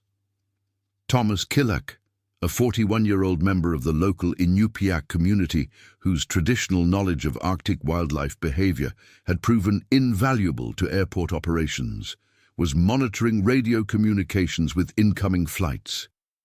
The 4th witness, Patricia Donovan, served as the airport's cargo coordinator and had worked with Anderson to organize the morning's delivery schedule. The cargo plane had touched down at 0847 hours, its landing gear leaving dark tracks in the snow-covered runway as Anderson brought the aircraft to a controlled stop near the cargo facility. The sound of the twin engines winding down echoed across the flat expanse of the airport grounds, a mechanical lament that seemed to emphasize the profound isolation of this northernmost community in the United States. Anderson followed his standard post-landing procedures, securing the aircraft and beginning the systematic process of unloading cargo that had become second nature to him over the years. What none of the airport personnel realized as they went about their morning routines was that they were being observed. Approximately 400 yards to the northeast of the cargo area, hidden behind a low ridge of snow and ice that bordered the airport perimeter, a massive male polar bear had been tracking the sounds and scents associated with human activity. The bear, later estimated by wildlife biologists to weigh approximately 850 pounds and measure nearly 9 feet in length, had been wandering the area for several days, drawn by the unusual concentration of human activity and the potential for food sources. Dr. Elena Vasquez, a wildlife biologist who would later study the incident extensively, explained that polar bears in the Utqiagvik area had become increasingly aggressive in recent years due to the diminishing sea ice that normally provided their primary hunting grounds. Climate change had forced many bears to venture closer to human settlements in search of alternative food sources, creating a dangerous situation that local authorities had been monitoring with growing concern. This particular bear showed signs of malnutrition and stress that would have made it especially unpredictable and dangerous. The attack began at approximately 9:12 hours, just as Anderson was manually transferring the last series of cargo crates from the aircraft to a motorized cart that would transport them to the terminal building. Rivera later recalled that he first noticed movement in his peripheral vision while reviewing paperwork at his desk. Initially dismissing it as one of the airport's maintenance vehicles, he continued his work until Sarah Chen's sharp intake of breath drew his attention to the window overlooking the cargo area. The polar bear had emerged from its concealment with the fluid, purposeful movement that characterized apex predators. Its massive frame moved across the snow with surprising speed and stealth, powerful haunches propelling it forward in a direct line toward the unsuspecting pilot. Chen later described the bear's approach as methodical and calculating, noting that it seemed to understand the terrain and the positioning of potential escape routes with an intelligence that was both impressive and terrifying. Anderson remained focused on his cargo handling duties, his back turned toward the approaching predator as he secured the final crate on the transport cart. The howling Arctic wind masked the sound of the bear's approach, and the pilot's heavy winter clothing and protective headgear limited his peripheral vision. Rivera estimated that the bear covered the distance between its hiding place and Anderson's position in less than 90 seconds. Moving with the kind of predatory efficiency that had allowed polar bears to survive in the Arctic for thousands of years. The first indication Anderson had of danger came when Thomas Kilak's voice erupted over the airport's public address system, his words a mixture of English and Inupiaq as he attempted to warn the pilot of the approaching threat. Anderson looked up from his work, confusion evident on his face as he tried to locate the source of the urgent shouting. It was in that moment of hesitation, as he turned toward the terminal building, that he caught sight of the massive white shape bearing down on him with unstoppable momentum. The pilot's survival instincts, honed by decades of dangerous flying conditions, kicked in immediately. Anderson abandoned the cargo cart and began running toward the relative safety of the aircraft, his heavy Arctic boots struggling for purchase on the ice-covered tarmac. The distance to the plane's cargo door was approximately 30 feet, a span that should have been manageable under normal circumstances, but became an insurmountable obstacle when measured against the speed and determination of an 800-pound predator. Rivera later testified that he had never heard a human being scream with the pure terror that emanated from Anderson in those final seconds before the attack.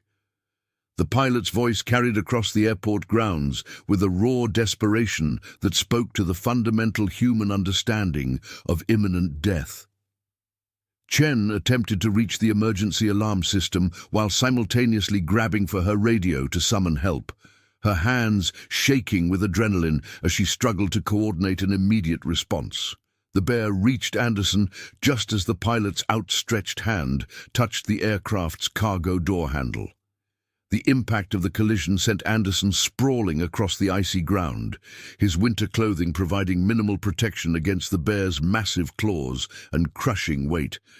Kilak later described the sound of the initial contact as resembling a car accident, the dull thud of bodies colliding, followed by the sharp crack of breaking bones. What followed was the attack sequence that lasted approximately 4.5 minutes, but seemed to stretch into eternity for the helpless witnesses trapped in the terminal building. The polar bear's assault was characterized by the kind of methodical brutality that wildlife experts associate with predators who view their victims as food sources rather than threats. Anderson's attempts to defend himself were hampered by his heavy clothing and the bear's overwhelming size advantage, his movements becoming increasingly feeble as the attack progressed.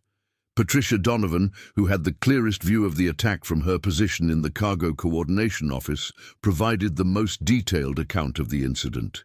She described how the bear initially focused on Anderson's torso, using its massive jaws to inflict crushing injuries to the pilot's chest and abdomen.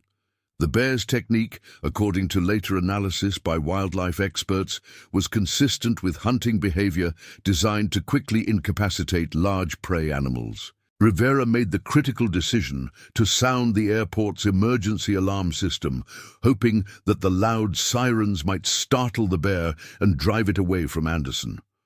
The wailing of the alarms echoed across the airport grounds, creating an apocalyptic soundtrack to the horror unfolding on the tarmac. Chen simultaneously initiated emergency radio protocols, broadcasting urgent distress calls to the Utqiagvik Public Safety Department and requesting immediate medical assistance. The alarm system's effect on the polar bear was exactly what Rivera had hoped for. The sudden, overwhelming noise seemed to trigger the animal's instinct to avoid unfamiliar threats, causing it to release its grip on Anderson and retreat several yards from the scene. However, the damage had already been done. Anderson lay motionless on the blood-stained snow, his breathing shallow and labored as he struggled to remain conscious despite his catastrophic injuries. Dr. Michael Reeves, the emergency physician who would later treat Anderson at the Samuel Simmons Memorial Hospital, explained that polar bear attacks typically result in a specific pattern of injuries. The animal's massive jaws are capable of exerting bite forces exceeding 1,200 pounds per square inch, easily sufficient to crush human bones and cause massive internal trauma. In Anderson's case, the bear's attack had resulted in multiple rib fractures, punctured lungs, severe internal bleeding, and extensive soft tissue damage that would require immediate surgical intervention. The bear's retreat provided a brief window of opportunity for rescue efforts to begin. Kilak, drawing on his traditional knowledge of wildlife behavior, grabbed an emergency flare gun from the operations building and fired several bright red flares into the air near the bear's position. The combination of the noise, bright lights and chemical smoke created enough of a distraction to keep the animal at bay, while emergency responders prepared to intervene. The Utqiagvik Public Safety Department received Chen's emergency radio call at 0918 hours, just 6 minutes after the attack had begun.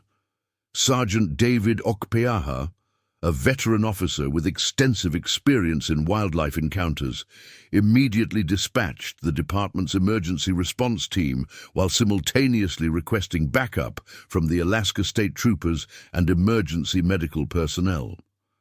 The logistical challenges of mounting a rescue operation in the Arctic conditions while dealing with an active polar bear threat required careful coordination between multiple agencies. Emergency medical technician Lisa Sikinik was the first responder to reach the airport, arriving in an ambulance equipped with cold weather medical equipment at 9:25 hours. Sikinik, whose 9 years of experience had included numerous wilderness rescue operations, quickly assessed the situation and determined that Anderson would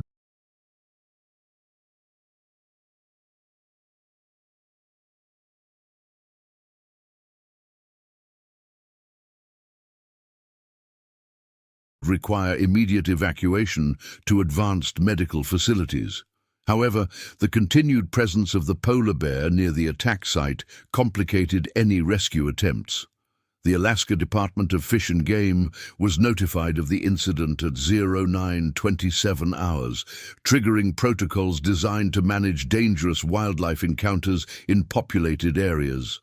Wildlife Protection Officer Janet Kukesh, responding from her station in Utqiagvik, arrived at the airport with specialized equipment for dealing with polar bear emergencies. The decision of whether to tranquilize or kill the bear would depend on the animal's behavior and the immediate threat it posed to rescue personnel. Kukesh's assessment of the bear's behavior suggested an animal that was stressed, malnourished, and potentially suffering from the kind of psychological damage that climate change had inflicted on polar bear populations throughout the Arctic. The bear remained in the vicinity of the attack site, pacing back and forth approximately 50 yards from Anderson's position, its massive head swaying as it monitored the increasing human activity around the airport. The rescue operation required careful coordination between multiple teams. Sishinik and her partner, EMT Robert Kagak, would need to reach Anderson and provide emergency medical treatment, while Officer Kukesh and Sergeant Okpeaha maintained a protective perimeter around the bear. The airport's maintenance crew, led by facilities manager George Akiviana, prepared emergency lighting and heating equipment to support the medical team's efforts in the sub-zero conditions. At 0934 hours, Kukesh made the decision to use a high-powered tranquilizer rifle to sedate the bear, allowing medical personnel safe access to Anderson. The tranquilizer dart, containing a carefully measured dose of carfentanil designed for large mammals, struck the bear in the shoulder region. However, the effectiveness of the tranquilizer would depend on the bear's size, stress level, and physical condition, factors that made the timing of safe approach uncertain. The bear's reaction to the tranquilizer dart was initially aggressive, as the animal associated the sting of the injection with a threat requiring defensive action. For several minutes, the massive predator moved with increased agitation, its powerful claws scraping against the ice as it searched for the source of the new threat. Kukesh and her team maintained safe distances while monitoring the bear's behavior for signs that the sedative was taking effect. Sishinik and Kagak used the distraction created by the tranquilizer operation to approach Anderson's position from the opposite direction, moving carefully across the treacherous ice while carrying emergency medical equipment. Their initial assessment of the pilot's condition confirmed the severity of his injuries and the critical nature of his need for immediate medical intervention. Anderson had lost consciousness. His breathing was severely compromised by the chest injuries, and his core body temperature was dropping rapidly due to exposure and blood loss. The medical team's first priority was stabilizing Anderson's airway and breathing, a challenging task complicated by the freezing temperatures and the severity of his chest trauma. Kagak established an emergency airway while Sishinik worked to control the pilot's bleeding and begin fluid resuscitation. The combination of Anderson's injuries and the extreme cold created a medical emergency that required immediate transport to hospital facilities. At 0942 hours, the tranquilizer began to show noticeable effects on the polar bear's behavior. The animal's movements became increasingly sluggish and uncoordinated, allowing the rescue team to expand their safety perimeter around Anderson's position. However, Kukesh cautioned that tranquilized polar bears could still pose significant threats, as their enormous size and strength remained dangerous even when their reflexes were impaired. The evacuation of Anderson from the attack site required additional equipment and personnel. Airport maintenance workers used a snowplow to clear a direct path from the cargo area to the ambulance, while emergency responders prepared warming equipment to prevent further hypothermia during the transport process. The pilot's injuries made movement extremely dangerous, as any jarring or improper handling could worsen the internal damage caused by the bear's attack. Dr. Reeves received notification of the incoming trauma patient at 0948 hours and immediately began preparing the Samuel Simmons Memorial Hospital's emergency department for a critical polar bear attack victim. The hospital's limited surgical capabilities meant that Anderson would likely require medical evacuation to Anchorage for definitive treatment, but stabilizing his condition would be essential for survival during the transport process. The ambulance carrying Anderson departed the airport at 0955 hours, racing through the streets of Utqiagvik, while Sishinik and Kagak continued providing emergency medical care. Anderson's condition remained critical, with signs of severe internal bleeding and respiratory distress that indicated life-threatening complications from his injuries. The medical team worked to maintain his blood pressure and oxygenation while preparing for immediate surgical intervention upon arrival at the hospital. Meanwhile, at the airport, Officer Kukesh and her team continued monitoring the sedated polar bear while preparing for the animal's eventual removal from the area. The bear's presence near the airport posed ongoing safety risks for aviation operations and community members, requiring a coordinated response between wildlife officials and local authorities. The decision of what to do with the bear, once it was fully sedated, would depend on its health status and the assessment of future threat potential. Airport operations remained suspended while cleanup crews worked to remove evidence of the attack and assess damage to equipment and facilities. The cargo that Anderson had been unloading was scattered across the tarmac, some of it damaged by the bear's presence or contaminated with blood from the attack scene. Rivera estimated that the total cost of damaged equipment, contaminated cargo, and operational delays would exceed $450,000, not including the long-term impact on airport safety protocols. Anderson arrived at the hospital at 10:03 hours, where Dr. Reeves and his emergency medical team immediately began life-saving procedures. The pilot's condition was critical but stable, with multiple traumatic injuries that would require extensive surgical repair. X-rays revealed the full extent of the bone fractures and internal damage, confirming the medical team's initial assessment that Anderson would need specialized trauma surgery beyond the capabilities of the local hospital. The Alaska State Troopers initiated a formal investigation into the incident at 10:15 hours, beginning the process of documenting evidence and witness statements that would be required for insurance claims and wildlife management reports. Trooper Captain Jennifer Morrison arrived from Fairbanks to coordinate the investigation, working closely with wildlife officials to understand the circumstances that led to the attack. Chen, Rivera, Kilak, and Donovan provided detailed statements about their observations of the attack, each offering a slightly different perspective on the sequence of events. Their testimony would prove crucial for understanding how the bear had approached the airport undetected and what factors might have contributed to the animal's aggressive behavior. The investigation would also examine whether existing wildlife deterrent measures at the airport were adequate for preventing similar incidents. Dr. Vasquez, the wildlife biologist, arrived in Utqiagvik at 11:30 hours to assess the sedated polar bear and determine the appropriate course of action. Her examination revealed a malnourished adult male showing signs of stress and illness that may have contributed to its unusual behavior. The bear's teeth showed significant wear, and its overall condition suggested difficulty finding adequate food sources in its traditional hunting areas. The decision regarding the bear's fate was complicated by conservation concerns and public safety considerations. Polar bears are protected under both federal and international law, making the killing of the animal a last resort that would require extensive justification. However, the bear's demonstrated willingness to attack humans in populated areas raised serious concerns about its potential for future aggressive behavior.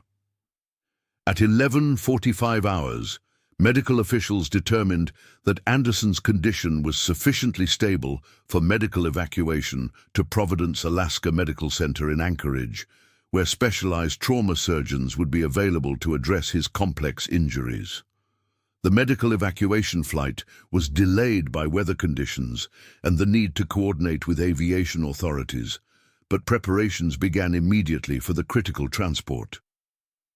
The polar bear remained under sedation while wildlife officials debated its disposition. Dr. Vasquez recommended relocating the animal to a more remote area where it would be less likely to encounter humans, but the bear's poor health and demonstrated aggression complicated this option. The proximity of Utqiagvik to sensitive wildlife habitat meant that any relocation would need to consider the impact on other polar bear populations and the risk of the animal returning to populated areas. News of the attack began spreading through the Utqiagvik community and beyond, as family members of the airport workers shared information about the incident.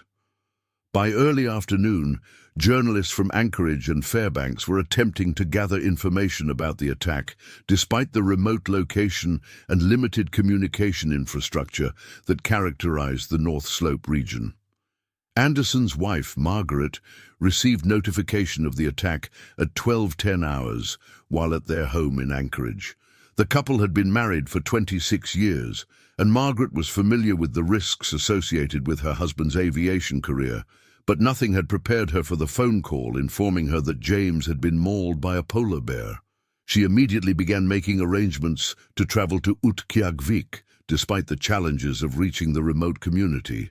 The medical evacuation flight carrying Anderson departed Utqiagvik at 13:30 hours, with Dr. Reeves accompanying the pilot to provide continued medical care during the transport. Anderson's condition had improved slightly following emergency surgery to address the most life-threatening injuries, but he remained unconscious and in critical condition. The flight to Anchorage would take approximately 90 minutes, during which the medical team would continue monitoring his vital signs and providing supportive care. At the airport, cleanup operations continued under the watchful eye of law enforcement and wildlife officials.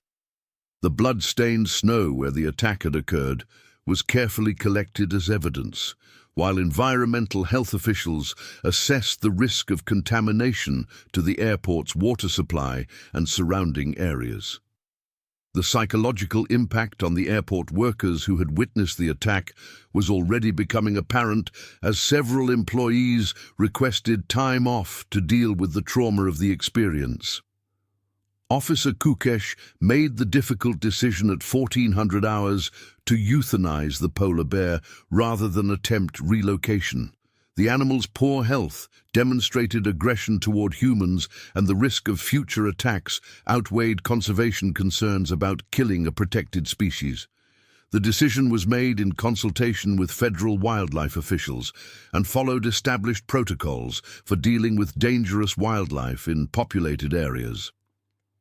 The bear was humanely euthanized using a high-powered rifle, ending the immediate threat to public safety while providing wildlife biologists with an opportunity to conduct a necropsy that might reveal additional information about the factors contributing to the attack. Dr. Vasquez would later determine that the bear had been suffering from parasitic infections and malnutrition that may have impaired its judgment and increased its desperation for food sources. Anderson arrived at Providence, Alaska Medical Center at 14:45 hours, where a team of trauma surgeons led by Dr. Patricia Wong began the complex process of repairing the extensive damage caused by the bear attack. The surgical procedures would continue for several hours as doctors worked to address internal bleeding, repair damaged organs, and stabilize the multiple bone fractures throughout Anderson's torso and extremities. The media attention surrounding the attack intensified throughout the afternoon and evening as news outlets across Alaska and the continental United States picked up the story of the polar bear attack at the remote Arctic airport. The dramatic nature of the incident, combined with growing public concern about climate change and its impact on polar bear behavior, made the story particularly compelling for national news organizations. Margaret Anderson arrived in Anchorage at 18:30 hours and went immediately to the hospital, where she was briefed by medical staff about her husband's condition and prognosis. The doctors were cautiously optimistic about Anderson's chances for survival, but warned that he faced months of recovery and rehabilitation, even if the surgical procedures were successful. The extent of his psychological trauma from the attack remained unknown and would likely require extensive counseling and support. The investigation into the attack continued for several days.